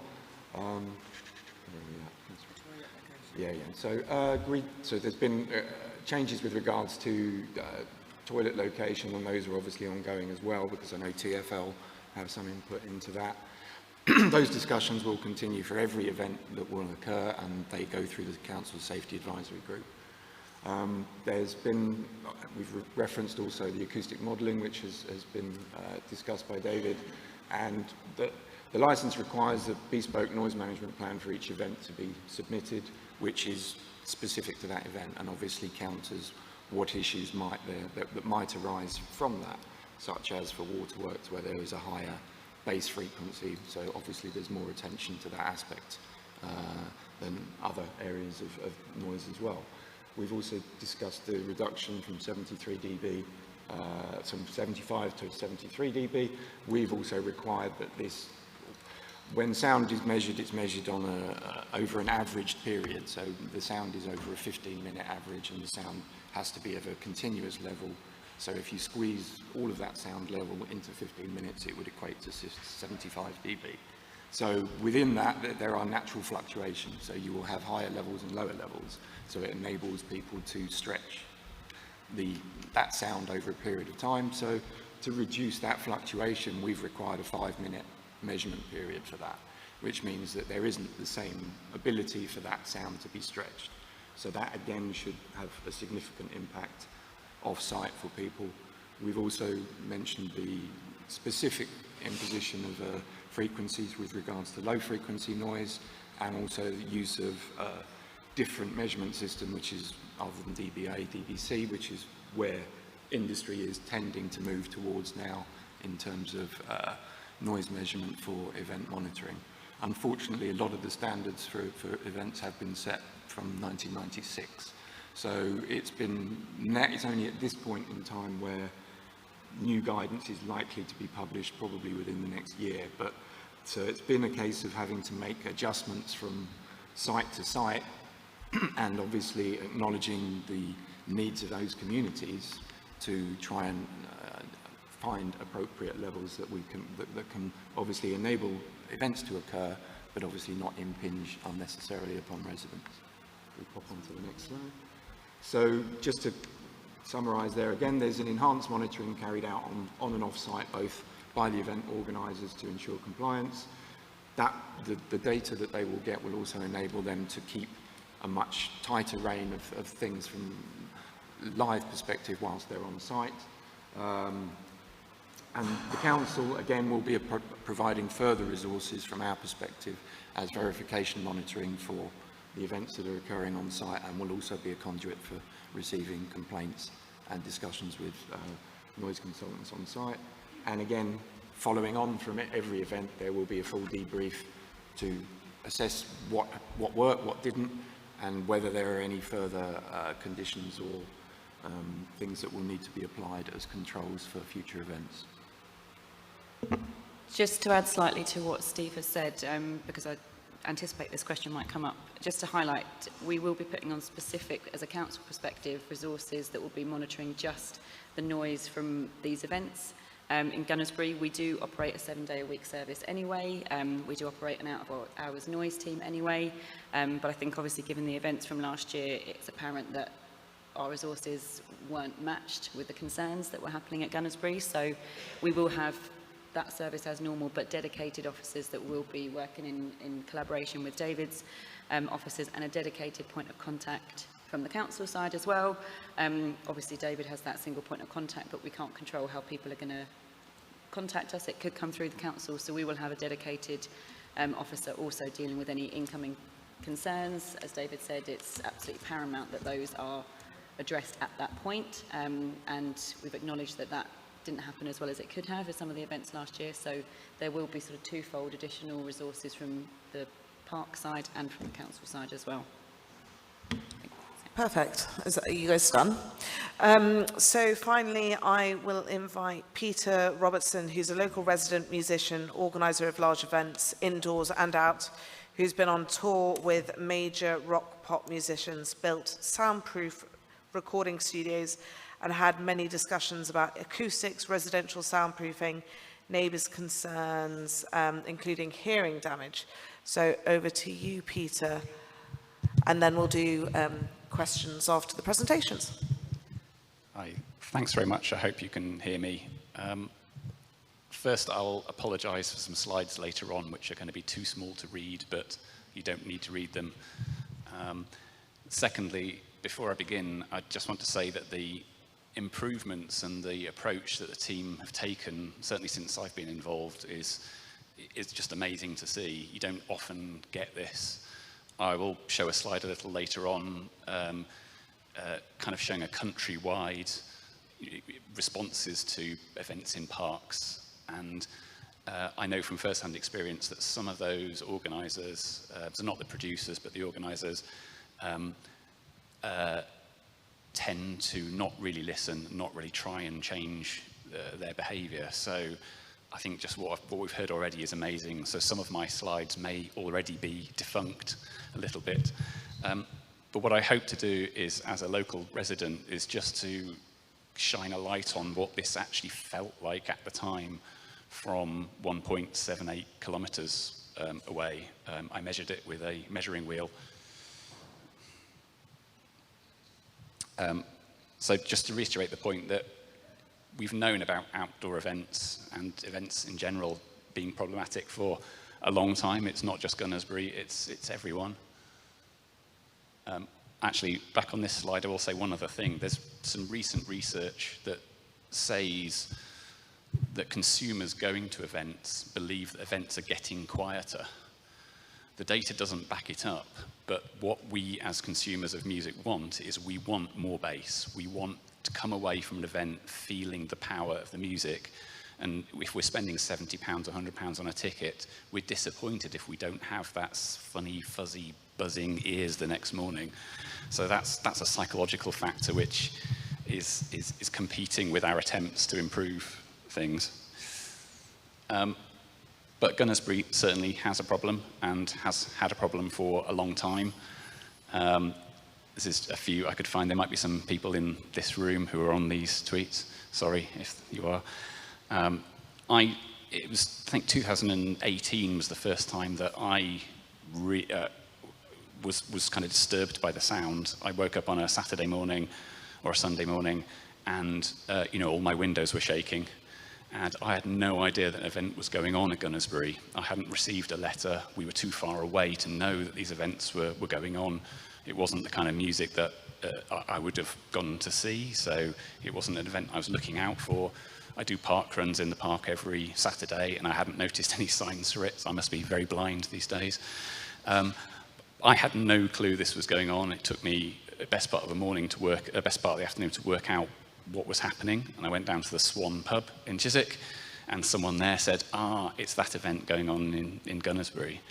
And I think probably this year, hopefully, with the changes that are being made, is the first year we will see a significant improvement. I felt over this period that the events haven't really altered in volume that much. Obviously, some events, some music are better or worse than others, but I felt it being quite oppressive across all this period, not just one particular event with one particular wind direction. I'll speed up. I'm 1.78 kilometres away. I get rattling windows. I get booming, what I'd call booming bass inside the whole flat. And it's not just my flat, it's, you know, I go to my people one street away in a terraced house called Caroline, and she's happy to write something to say the same effect. We went to the local pub, the Swan, rattling windows and booming there. You go to Morrison's, booming and rattling windows. It's continuous, there's no respite. So for 2 full days, you know, you get the sound check and then you get no respite until 10 o'clock or 10:30 in the evening. And I've put something here I probably wasn't going to say originally, which was last year, on the 21st of August, this particular event was an incredibly stressful time for me. And not having the use of my own home during that time, I could not stay in my flat. And you'll see on the next slide why that is.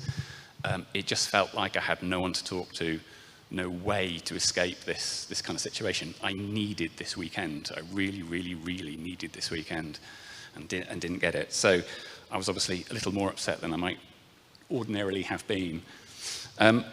What hopefully this video is going to play to give you some idea. We haven't practiced this, so who knows what it's going to sound like.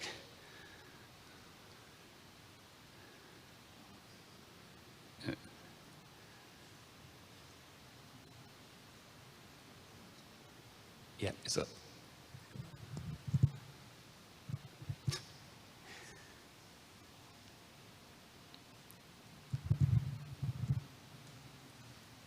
Here's Max. 1 second. There's Max.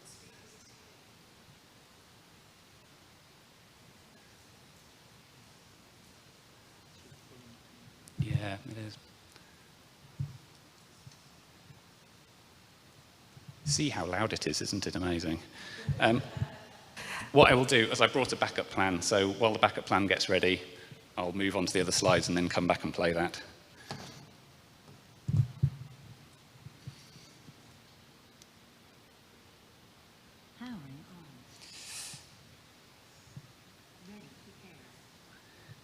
So, just to say that from this video, oh, it's okay, take it down here. From this window, I'm recording 70 decibels on a quite decent, regulated, because it's been a calibrated sound meter. It's not the most expensive, but it'll do the job. If you think that the levels in the park were being measured at 75 or lower, I'm peaking at 70, 1.78 kilometers away. This is a non-frequency dependent measurement here. This was loud enough that I couldn't hear my TV. And the video would happily show that. The weather forecast to the right, delivered to me by someone from the Met Office for today, doesn't show any extraordinary winds for this event. There was a breeze, a reasonably mild to strong breeze, 14, 15 miles an hour peak, roughly in the direction from the park to here, from the furthest part of the park to this flat, but it wasn't extreme or unusual for the time of year by any means. And I wrote a sentence at the bottom which really just says, for me to perceive a halving of the volume, we need a 10 decibel change. So it's a bit like eating lots of chilies. If you want to notice the difference between one chili and another, you need a much, much stronger chili to notice the difference. So a little later when we talk about 2 decibels, 2 decibels really might not be a perceivable difference for these kind of issues. So we talked about bass a little bit earlier. We love bass. Bass is great, but it's also extremely disturbing. For music, whether you like swing dance or whether you like hip hop, bass is great for making you appreciate the music, learn how to dance, get into the rhythm of it. But it's also the most disturbing thing, other than maybe a baby crying. You feel it physically, it vibrates your body, you cannot escape it. In our little tiny English box rooms, bass gets in through any crack in the window, comes through your windows, and it collects in the room, vibrates with the plasterboard in the walls, and that's why it can be louder indoors than if you open, say, your window or your balcony door and listen to it outside. So the effect actually in our homes isn't really comparable to a number on a decibel meter. Someone says 75, it must be okay. That's just not how we perceive it when we're in our homes, when we're in the emotional states that we are in. The second thing is, bass frequencies need to be louder than higher frequencies to sound the same. So your human hearing, you like high frequencies, like whistling. Your ears don't particularly like low frequencies. So at events, the engineers have to put a lot more power through the bass. They have to pump the bass for you to feel it anywhere near. So the energy levels, the wattage going into the bass is huge compared to the other frequencies that are going on.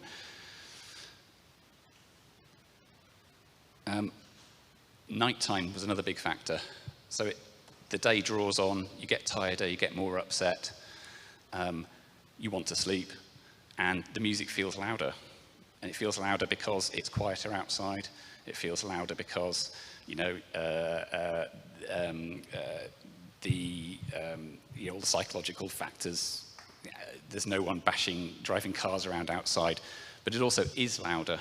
There's an effect where at night, especially bass frequencies, are pulled back down to the ground. The bass, as I measured it for pretty much a whole day, was louder towards the end of the set than at the beginning of the set on this particular day. And I think what's really important is, and I think this might be dealt with quite a lot by the work that the team's done, sound engineers are great, lovely, lovely people. However, they have got a job to do, and their job is to send the audience away feeling like they've climaxed at the end of the evening. So you do find that they push the volume, and you know, if you want to finish at 10 o'clock, they don't want to finish at 10 o'clock, they want to finish at 3 minutes past, they want to finish at 5 minutes past, and they want the volume to be the loudest at the end of the set. So you do find most breaches, and they'll be cunning breaches, they'll be frequency dependent breaches, they will be temporary breaches at the end of sets. So the time when we're going to get most disturbed by them. Does it really matter? Yes. We don't really need to read this slide. I think our mental health is quite important, and being able to use our own homes peacefully is quite important. We have some rights. We all care about Gunnersbury Park. We all care about the things that we're trying to do. No one's working against each other in the room, but you know, there's got to be some kind of respite, some kind of balance. Does a 2 dB reduction help? I don't think so personally. I think it's A, it's got to be enforced, and B, it's not a meaningful number. I love the reduction to 5-minute measurement. That is absolutely brilliant. 15 minutes is pointless for measuring music. 5 minutes is great. If it could be 5 seconds, which you can't, that would be even better. But 2 dB for me is a meaningless number. It's a great gesture, but it's a meaningless number. 10 would be a good place to start. I've got some recommendations. There's one clear way that we can solve all these problems.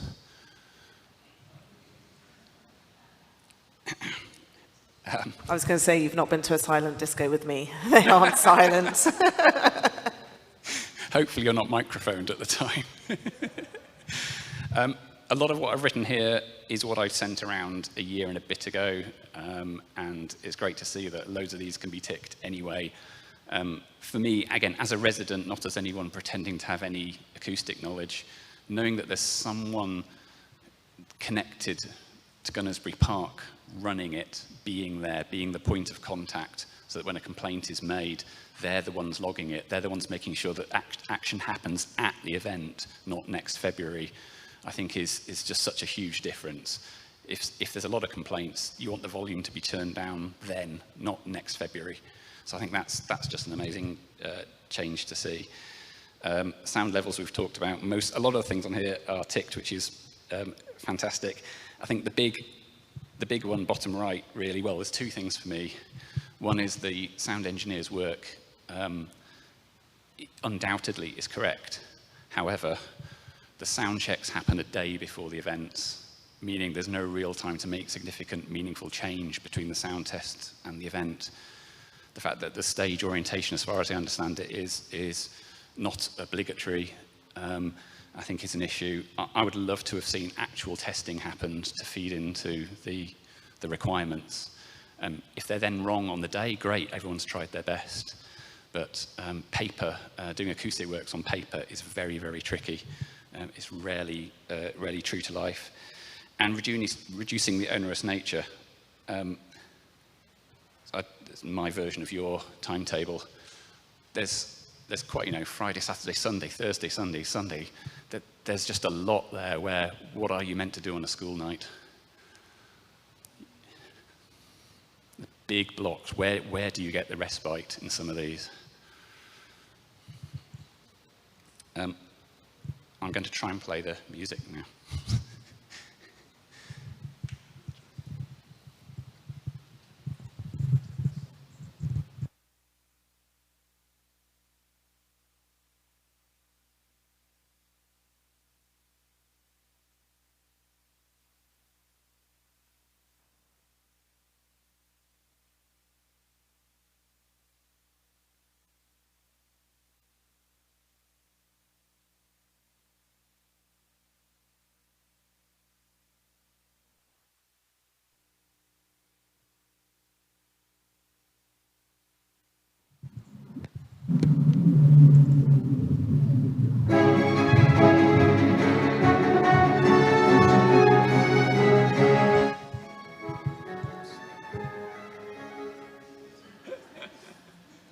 That's the music you should be playing.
That is online as well, but that's 9:33 at night.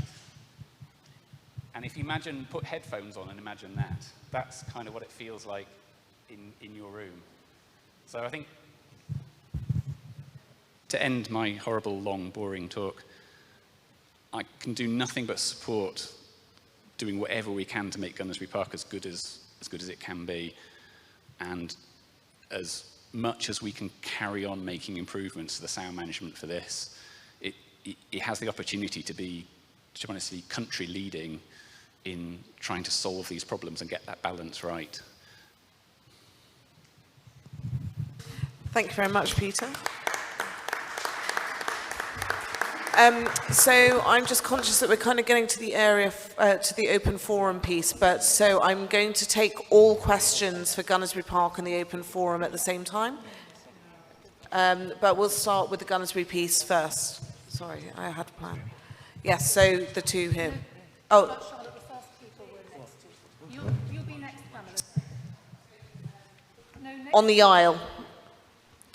The people next. So not the woman with the glasses, the couple next to her, Charlotte. Yeah. Yeah, apologies. Well, just a couple of quick questions. So if you could just say who you are and where you're from and hold the mic close to your mouth so you can speak directly into it. Thank you. Sure, sorry.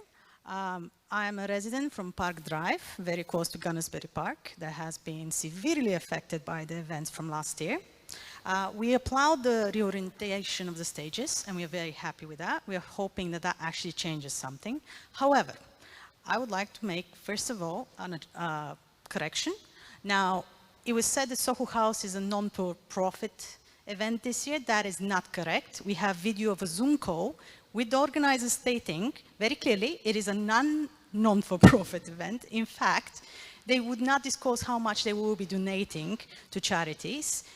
And it probably is just a PR attempt. Now, I want to talk to the council in specific about oversight and transparency. And the fact that the CIC never, ever responds to any FOIA requests. We're not entirely certain if all the complaints are appropriately logged. And as you say, you want them going to the CIC, and yet a lot of the complaints seem to be lost between the two councils, between E-Link and Hounslow Council. Now, self-regulation clearly does not work. The 2 decibels voluntary drop in sound is, well, it's not going to make a massive difference, let's be very honest. 75 decibel, although is currently in the current license, is not set by the environmental agency. We have checked. In fact, there is no evidence to suggest that the council has indeed carried out all the appropriate environmental studies, the effect on residents and wildlife included, or indeed the appropriate process in setting up the CIC. Now, I'm not sure how many of you are aware of all the documents around the licensing of the CIC, around the lease and all of that. We have had extensive legal advice on this, and I would like to quote a specific part of one of the documents. This is CEX 237, Gunnersbury transfer to CIC February 2018.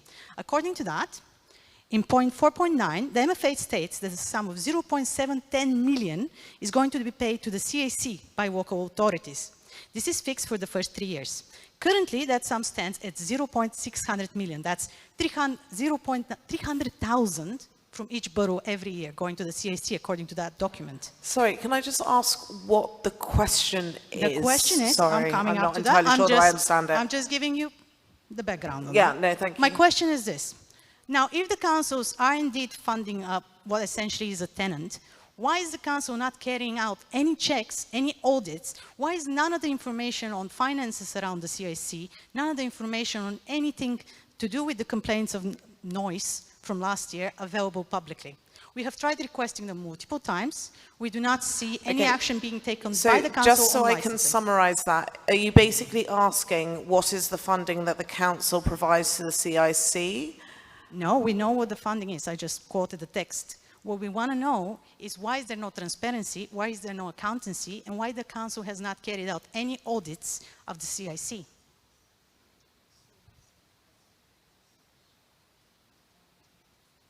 Oh, so why is the council not auditing the CIC? Yeah, you are funding them essentially, even though they're a tenant.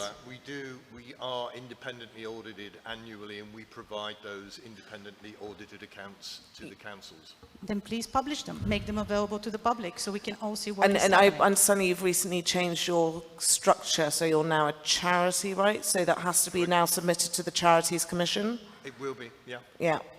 So we've always, as part of the management agreement, which is the fee that the councils pay is in return for the prosecution of a management agreement, it is a requirement in the management agreement that the CIC had to be formally audited. That continues each year. That formal audit is presented to council officers. I sent it. Yeah, and even as a CIC, that's made public, right? We don't make that public, you No. do. Or, Yeah. respectfully, it is up to, we pass it to you, the councils. That's the requirement we have under our management agreement. Well, then share that information, please. In addition, please note that this year we do all have those very special meters that were just shown on video. So we will be taking measurements. Last year I had a video recording on a phone of over 75 decibels at my property. Unfortunately, that was not deemed high enough. Thank you very much for your comments. Sorry, I think Lauren, you were going to make a note to... Yeah, I'll pick that up with regards to the audit and how and why it can be publicised. And would it be best to feed that back to yourselves? Just before I hand over the microphone, I just want to say, we are looking into legal advice. We are looking at actual legal action against the council and the CIC. We are very happy to take an injunction if we must. We hope that some of the changes that you're doing this year will not lead to that, because let's be honest, we don't want to waste public money on lawyers. But if we have to, this year we will. Okay. Just on that, there's only, I'm afraid I don't have the answer to that specific question, but I can certainly find out. I think we need to go away and figure that out. So if you could stay behind and leave your contact details, then we can follow up.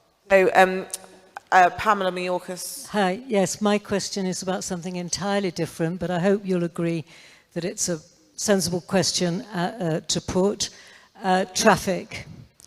Could Hounslow, working with Transport for London, Highways England, Gunnersbury Park, etc., etc., etc., please make provision for the additional car traffic that will undoubtedly be involved with this event, use the A4 and not Chiswick High Road? And could you also work with TfL to do something to ensure public safety at Gunnersbury Railway Station? Gunnersbury Railway Station is an accident waiting to happen. Yeah, I think you're conflating. Sorry, you've interrupted me. You've interrupted me. May I finish? Gunnersbury Railway Station is an accident waiting to happen.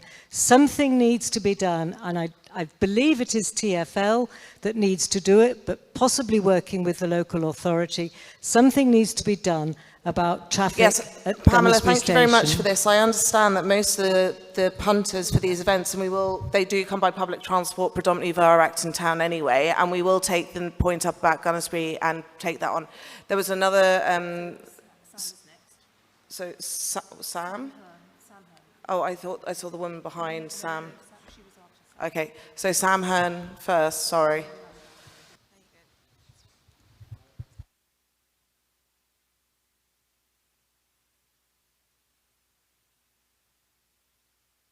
Sam, it's on, you just point it to your mouth. Yeah. I was doing that, it wasn't on. It's just a point of information. CIC accounts are all lodged with Companies House. Let's go to the next point, and we can thank you for that point of information, Sam. Hi, Saskia, a lifelong Chiswick resident here. I just want to point out that there is going to be a growing number of live music events because we are closing down live music venues all across London. So the nightlife where people used to go into buildings is no longer happening anymore. So this is going to be an issue that people will deal with on a much more increased frequency. Now, I think we should all welcome live events to our local area, especially anything that gives young people in our community somewhere to go and to be, because quite frankly, there isn't very much for them. I understand that there are noise abatement things that happen, but we do live in Zone 2 in the capital of the world. We have countless other music events that happen across London, such as Notting Hill Carnival, festivals that happen all over the city, which are mitigated and planned for year after year, quite successfully. So it seems a bit of a travesty to keep basically ruining live music events by not doing things properly in the first instance, and then allowing, quite frankly, NIMBYism to just ruin the fun for everyone else.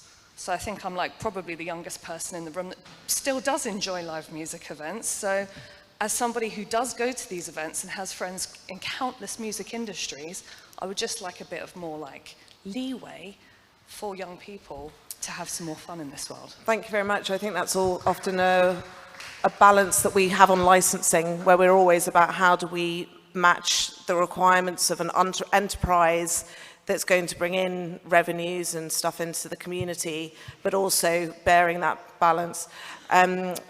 Did you want to answer to that point? It wasn't that point, sorry, my apologies, it wasn't that point, it was the point a couple ago that the lady made over there. And just to clarify something, this is by far the most stringent licence that the council have imposed. There are 86 conditions, and the gentleman who gave his presentation made 22 recommendations. We have put onto the licence 86 conditions that the CIC need to comply with. So this isn't something that's done very lightly. If we hadn't have granted the licence, the previous licence, as David said, allowed them a lot more leeway. This 86 conditions is a lot, and we hope that it's going to go towards reducing all of the issues, but I just wanted to make that clear. Yeah, and it's worthwhile noting that Amy is now the chair of licensing, so this is a very good forum to bring this up to. So Mandana, please, and then. Hi, my name is Mandana, and I live exactly next to Gunnersbury Park. If Peter is living 1.7 kilometers away, I'm sharing a garden with Gunnersbury. And David, honestly, I invited you to come to my garden at the events night. It's exactly like I'm sitting in the middle of the event. please, please, I really mean it. Come, me as a resident, see, what do I feel? Thank you very much. David, I don't know if you... I'm going to fall back on a regulation because I actually wrote on this piece of paper, emotion. I was a panel speaker at Crystal Palace a couple of weeks ago about the future of parks with a group of other people, including Chief Executive of Ali Pali, who also have outdoor issues. Everybody, particularly amplified through COVID, has an emotional attachment to their park. I have absolutely no doubt about that.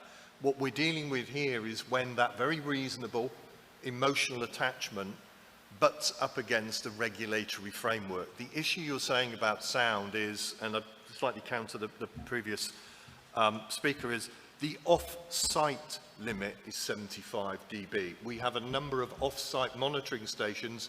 A couple of years ago, one of them was actually in the back garden of somebody on Lionel Road North. I know because we put it there. We will work with Steve to ensure that the siting of those off-site monitoring stations are as realistic and as sensitive as possible, because we do want to know what it is that we are producing off-site. So it's 73. At that monitoring station, it needs to be within the bounds of 73, and Steve will be all over us if it isn't. Can we make an event with you as a garden backing onto us that you will not hear? I don't think we can. There will be a degree of audibility. It is about reasonableness, and I know a subjective standpoint from yourself, which does have that emotional sense of it's my home, it's my garden. I know and I appreciate that, but I would say we're not going to meet you entirely on your terms on this. We have to both move, and we've tried to make a great deal of movement to recognise the concerns of local people. Thank you. Marie Rabouins, please. I hope I pronounced that correctly. That's fine. Any variation will do.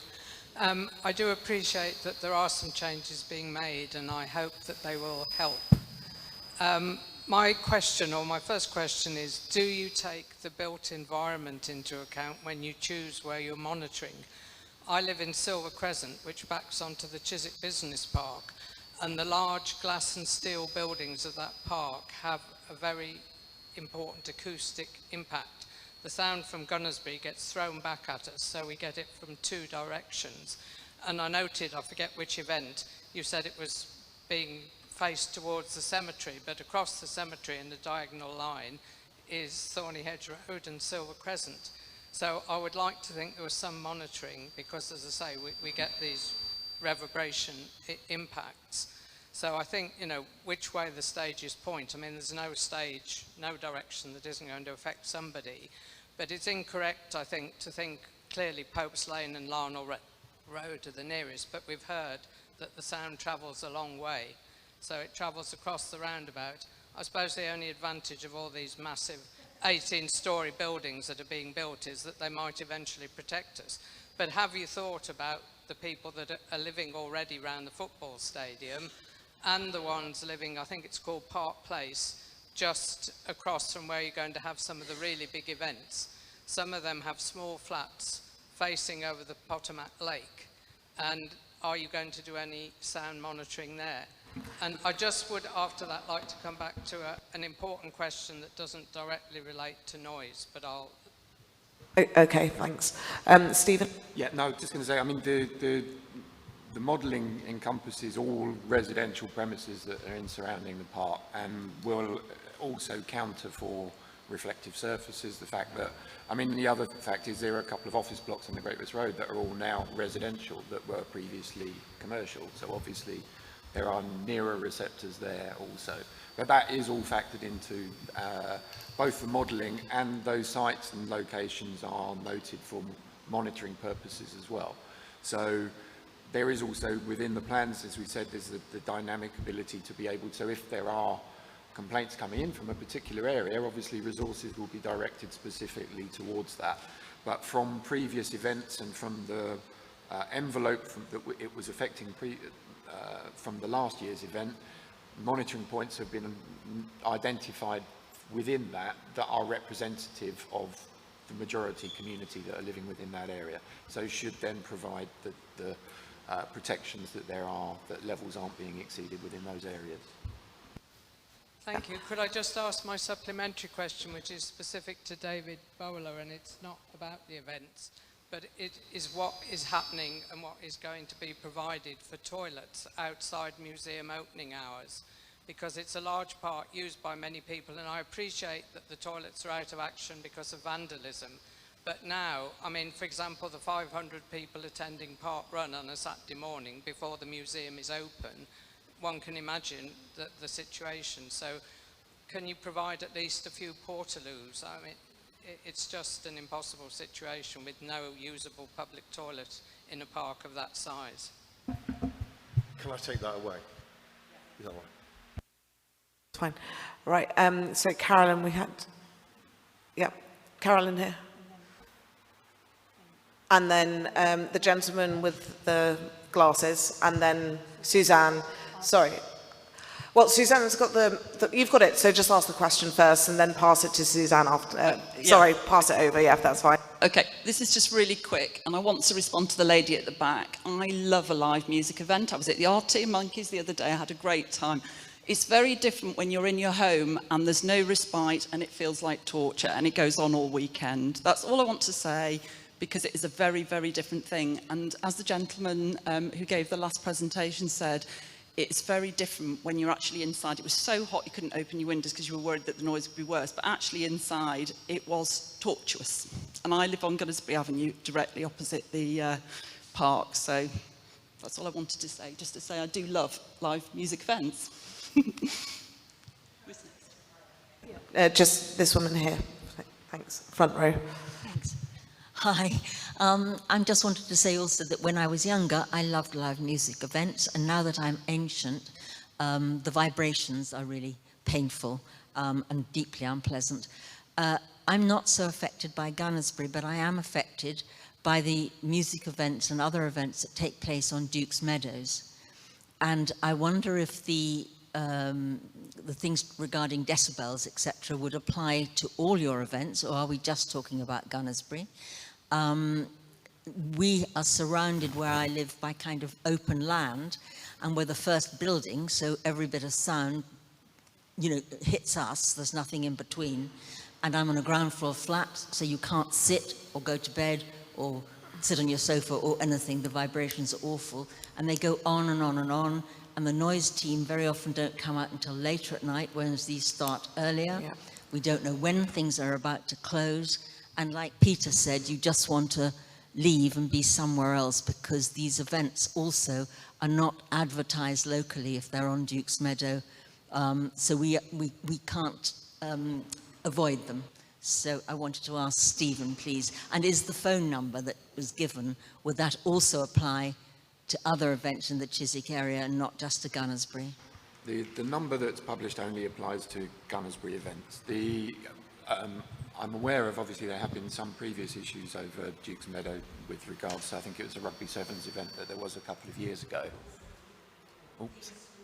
Yes, that was the issue I was going to come to, is that was a licensed event and for which we could then actually have conditions imposed on it. The events I think you're talking about aren't necessarily licensed events. They're occurring on King's House sports ground, and it's often sports days and those types of events where they'll have amplification and those, or private parties potentially. So they wouldn't be, yes, so it's a hire, yeah. They're hiring their premises out for parties rather than it being a festival. So or, I feel again this is a question for contact local councillors and they can escalate that for you. Thank you very much. And then we'll go on to the last question, and we've got a couple more questions before we go to the councillors. Good evening, Andrew Stevens. I'm a relatively new resident in the Triangle, and judging by your map, I'm about 900 metres away from the festival. So I wanted to thank Peter for a very interesting presentation. And I've got, I suppose, all of this to look forward to. We moved in just for Christmas, so we'll have a proper experience of it going forward. My main thing when we were buying our house was the amount of helicopters attached to the Soho Festival. I don't quite know how that's controllable, but Yes, that's a whole separate issue.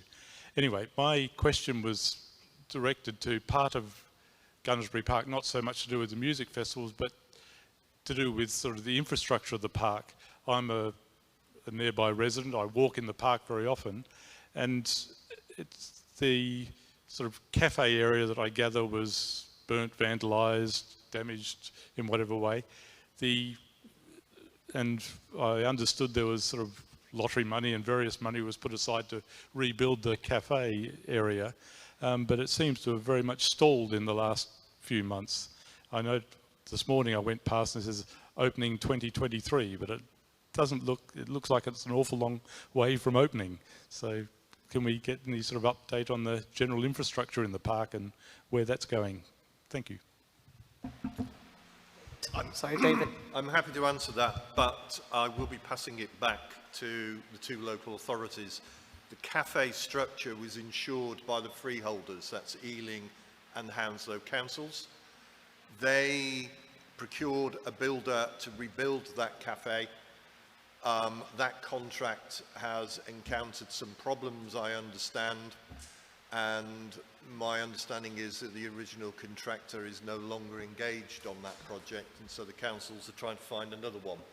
From our perspective, that cafe was lost to us in the early hours of, I think it was the 20th of May 2020, and the police got me out of bed at 4 a.m. and I came down when we were in lockdown.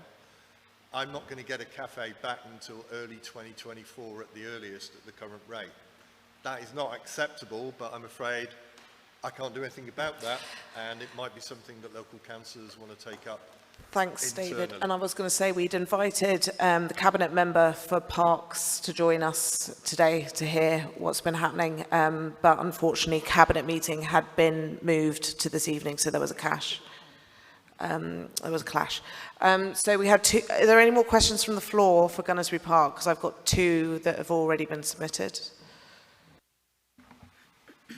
No, yep. This is about space as well as other issues. So this is coming from a Chiswick Homefields resident. Given that the purpose of the park is to promote more use by residents, presumably with a focus on inclusion and diversity, how can they justify bringing the most exclusive and elitist event in London to the park again this year, namely the Soho House extravaganza? Last year, the site blocked a very large part of the park for nearly 2 months, and the access roads ruined the park with metal fencing, creating an unacceptable barrier to free movement for other park users. There is also the matter of mismanagement that the resident says, I've written to the park about without response. The costly reconstruction for cricket pitches, etc., has been badly executed, and the whole top area near the tennis courts is virtually a waterlogged bog for most of the winter and unusable. Apologies for this language. They screwed up design and supervision of the flood drainage system, but no one takes responsibility. And why are the designers, contractors not being sued?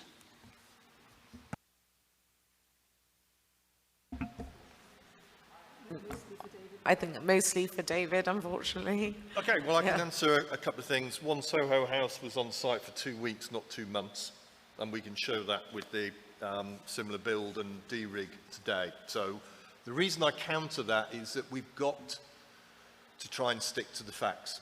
Second thing is the sports pitches. I need to be careful what I say.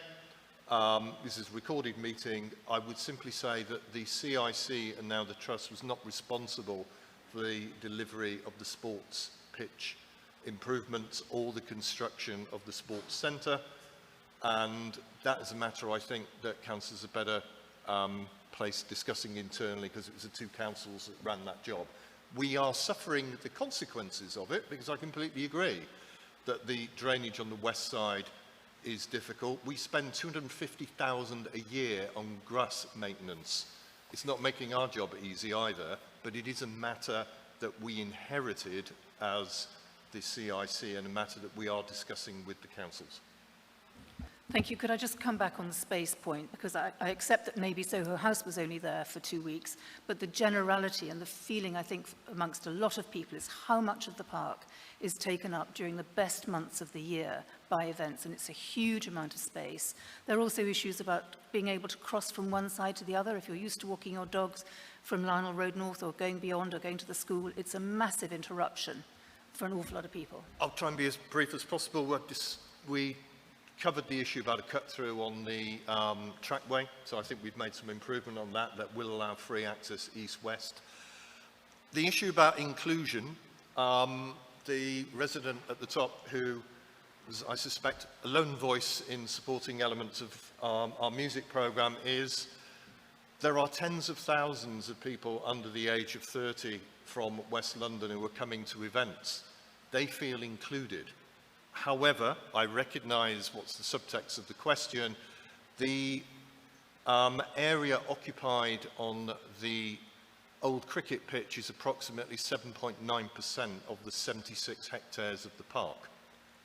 Now, I know that people have said, but that doesn't include the barriers due to ingress, egress. I absolutely accept that, but the footprint of those gigs is about 10%, it's about 9% actually in total of the park, because the rest of it is flexible. But I think that's another one of those issues your correspondent and I possibly might not agree on my answers. With losses of other losses as well, such as the sports hub, which has taken a lot of land and taken the view which we used to have across and feeling that we were in the countryside. Thank you, though. We need to suspend standing orders if we're going to go to the... Yes, we need to go through a process. I'm afraid we have to suspend standing orders to allow us to finish the agenda. Just for till the end of the agenda, it'll be about 10:15 latest, I reckon. Do you have agreement on that, please?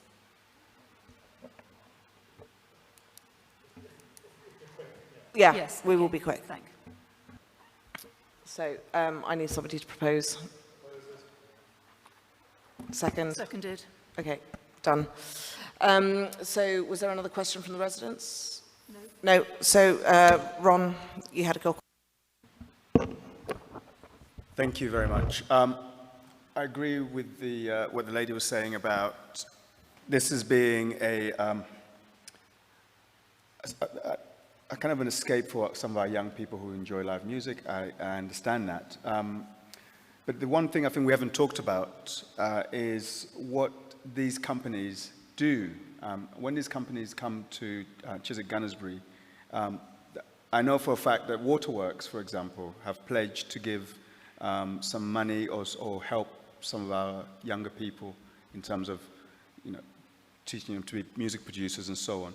But I'm wondering whether these companies that are coming in, other than helping Gunnersbury Park function, as you've always acknowledged, what else are they doing for our communities? What else are they doing for our neighbours who are suffering with sound issues?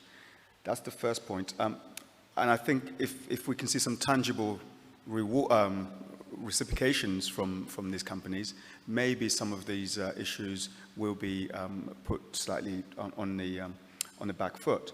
But I think we'll be back here again next year, because changing the decibels or the readings from 75, I think, to 73, I think people will still be able to hear it. And I think if people will still be able to hear it, there will still be some complaints. And I know this kind of music events, and you're right, I think you mentioned it, that they raise the bar for a short while to reach a certain level and then bring it back down. Is that the point where you get a phone call? And then once you got that phone call, they will then do it again. And really, if you're a DJ at a set and you've got somebody nagging you saying, reduce it down, I mean, really, I don't think that's going to be reciprocated or accepted from the people I know who are in the music business. So I'm not sure whether you are actually going to achieve anything here. I think we'll be back. So the idea is, how do we give back to our community to make sure that whatever measures we do make, there'll be complaints, but we need to see some tangibles coming out of these events back to our communities.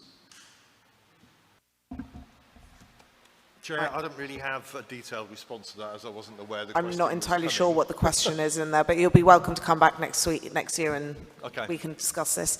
Okay. Councillor Todd. Wow, that was a long wait. David, I appreciate the concessions you've made, but I'm left hanging in the air about the reduction of noise. You've projected a figure, I think it's 72 or 73. How did you arrive at that figure? During your presentation, you mentioned you'd used an incredible sound engineer. Did they contribute to the conclusion of that figure? And did they mention what other people use at other functions throughout London? The recommendations were recommendations of a very experienced acoustic engineer. The 73 they suggested has, to my understanding, Stephen hopefully can confirm, has been accepted by the regulatory body, which is Hounslow. What do other areas do? To be honest, there is variation across London, but 75 is pretty normal. Ealing have a lower one, but Ealing don't do the kind of gigs that we do, but 73, 75 is in the ballpark. I think you'll find that probably nationally as well. I think the proof will be in the pudding, and that goes to Ron's point as well. You know, we've done this in good faith. We've done this with expert opinion.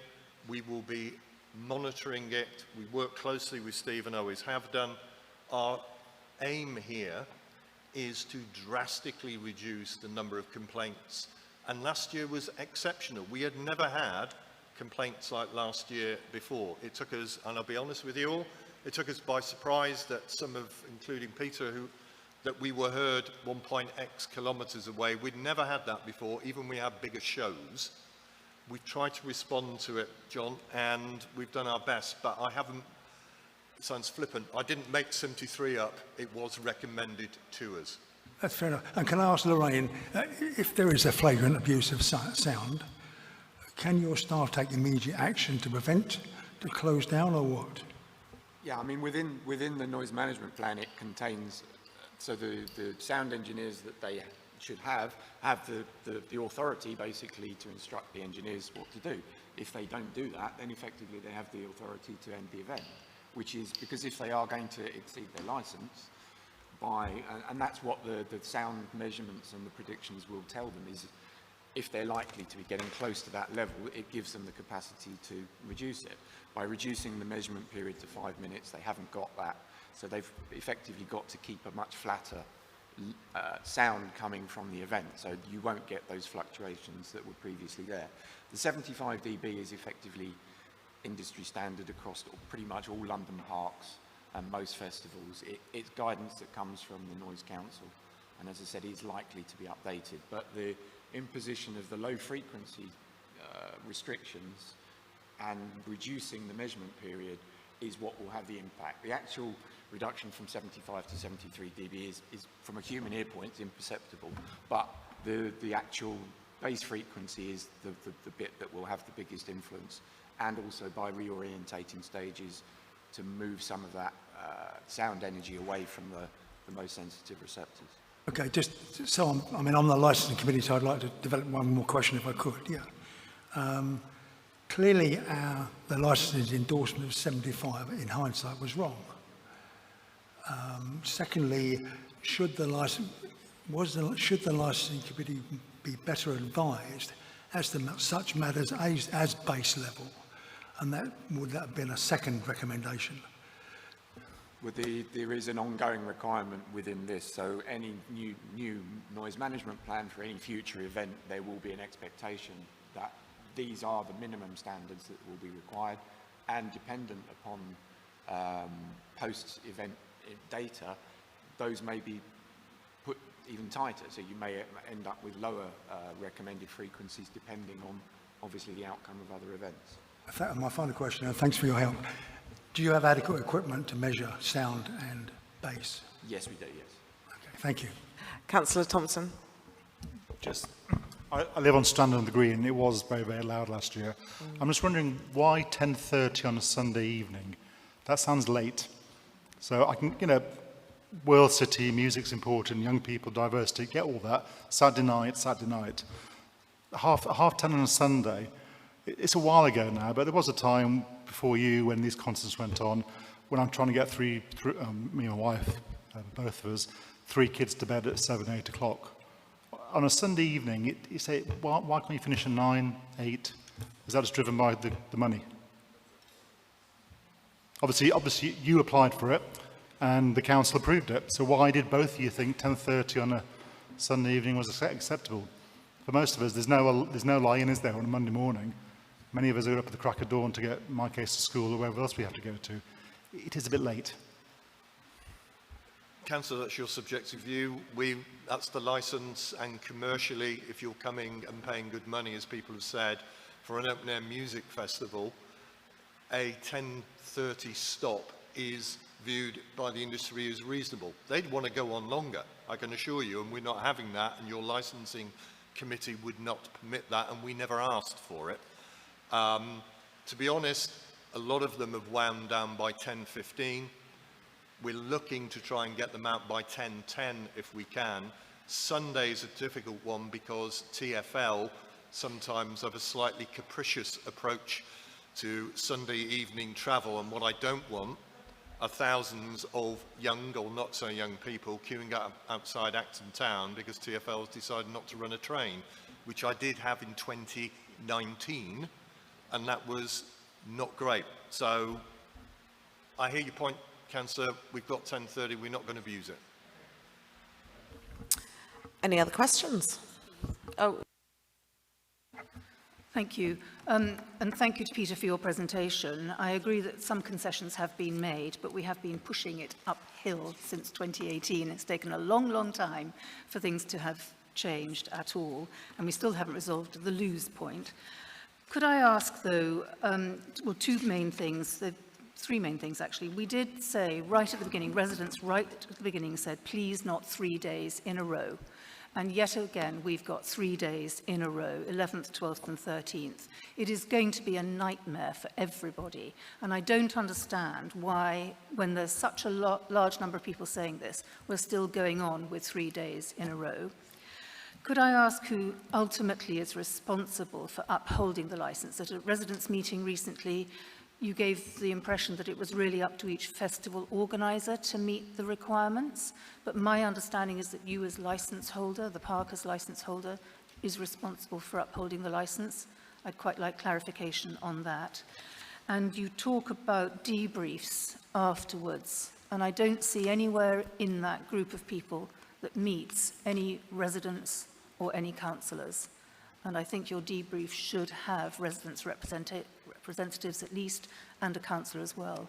Because although you've got complaints, what you might not have is the sense and the mood. Thank you. I'll try and be brief. The licence is held in the name of Gunnersbury Community Interest Company. So, and it goes to questions that were addressed across there. It is absolutely not in the interest of Gunnersbury CIC to lose that licence. It's lifeblood, frankly, for an income stream that would see the park in a very parlous state of repair if we didn't generate that. I do just about everything I can within the contracts that we have with those multiple festival organisers to ensure that that licence is adhered to. If we breach that licence, it's CIC that breaches the licence. The technical issue is I'm not behind the sound desk. We have to place the event organiser and their technical team behind that sound desk. We are present, I'm there, or colleagues are there all the time, and Steve and or colleagues are there all the time. Those sound engineers need to take an instruction, and frankly, if they're going to bust through our licence, then we would take action to prevent that on the night. That doesn't mean shutting the gig down necessarily, it's about turning the thing down. So it's really important to us to keep that licence. We fought very hard to get it, and as the councillor said, it's one of the most condition-laden licences I've ever seen in 20-odd years. And the important bit about it, which is quite unique, is that although we have 75 dB in the licence, I have to agree with this man sitting to my left, an individual noise management plan for every event. So the belt and braces here are really significant. So we're not trying to run roughshod through anybody, I can assure you, but we're working within a regulatory framework and we're trying to show goodwill. I mean, I'd add to that with regards to the debrief aspect. That was technical and officer side of things. Obviously, we will incorporate any complaints data and any input from residents, which will always be valid and will help to give a rounder picture in that regard. So that will be taken on in future, certainly. And the 3 days in a row? I hear what you say, Councillor. It's a commercial decision. We'll revisit it next year. Great, so if there's no final questions, I've been informed of, we'll move on to the open forum. I've been informed of one question. Does anybody have any? Oh, Sam, okay. Councillor, can I just interject? Do you need me? No, you can go. Thank you. Sorry, thank you very much for your time and your help today and for your presentations. Do councillors know when No Mo May actually finishes in reality? Sorry, Sam, I couldn't hear that. Do councillors actually know when No Mo May actually finishes? Yes. We had an email today that said mowing starts today.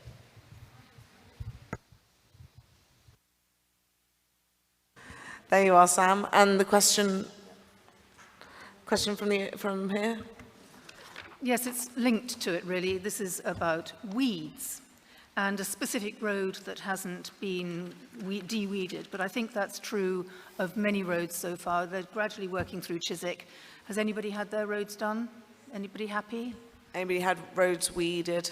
This is, I think we're all getting complaints about them. Yes, so. it's just to log the fact that we've got a question about a specific road in the Glebe estate, which is left out every year, Fraser Street. We will carry on pressing for that to be done. Perfect. So that's the end of the open forum. And so agenda item 96 or 7, actually minutes of the previous meetings. Does anybody have any comments? If people would like to leave, we're just going to finish up the formal part of the meeting, and please submit any of your forms to Charlotte on my right. So we'll move on to the minutes. We have minutes from the 14th of March 2023. Do you have anything that needs to be changed, Gerald? Matters arising from the minutes of the 14th of March. We had an assurance from the lead member for Traffic and Transport that after the changes in the South Chiswick schemes, residents would receive a full explanatory leaflet. I want to find out, and this is a question without notice to Councillor Quaff, she doesn't need to answer it, is she was the person who said she'd received the assurance, but what I want to find out is, was it done and whose budget paid for it? And why was it that the scrutiny committee refused to actually review what was going on, given the fact that there was no information to residents? I believe we'll add that on the action tracker, and we'll make sure we follow up on that. The scrutiny. And then, is there any urgent business? I have not been notified of any. Therefore, I think we're done. Please note the next date of the next meeting is the 12th of September 2023, and we are now closed. Thank you very much for your time today.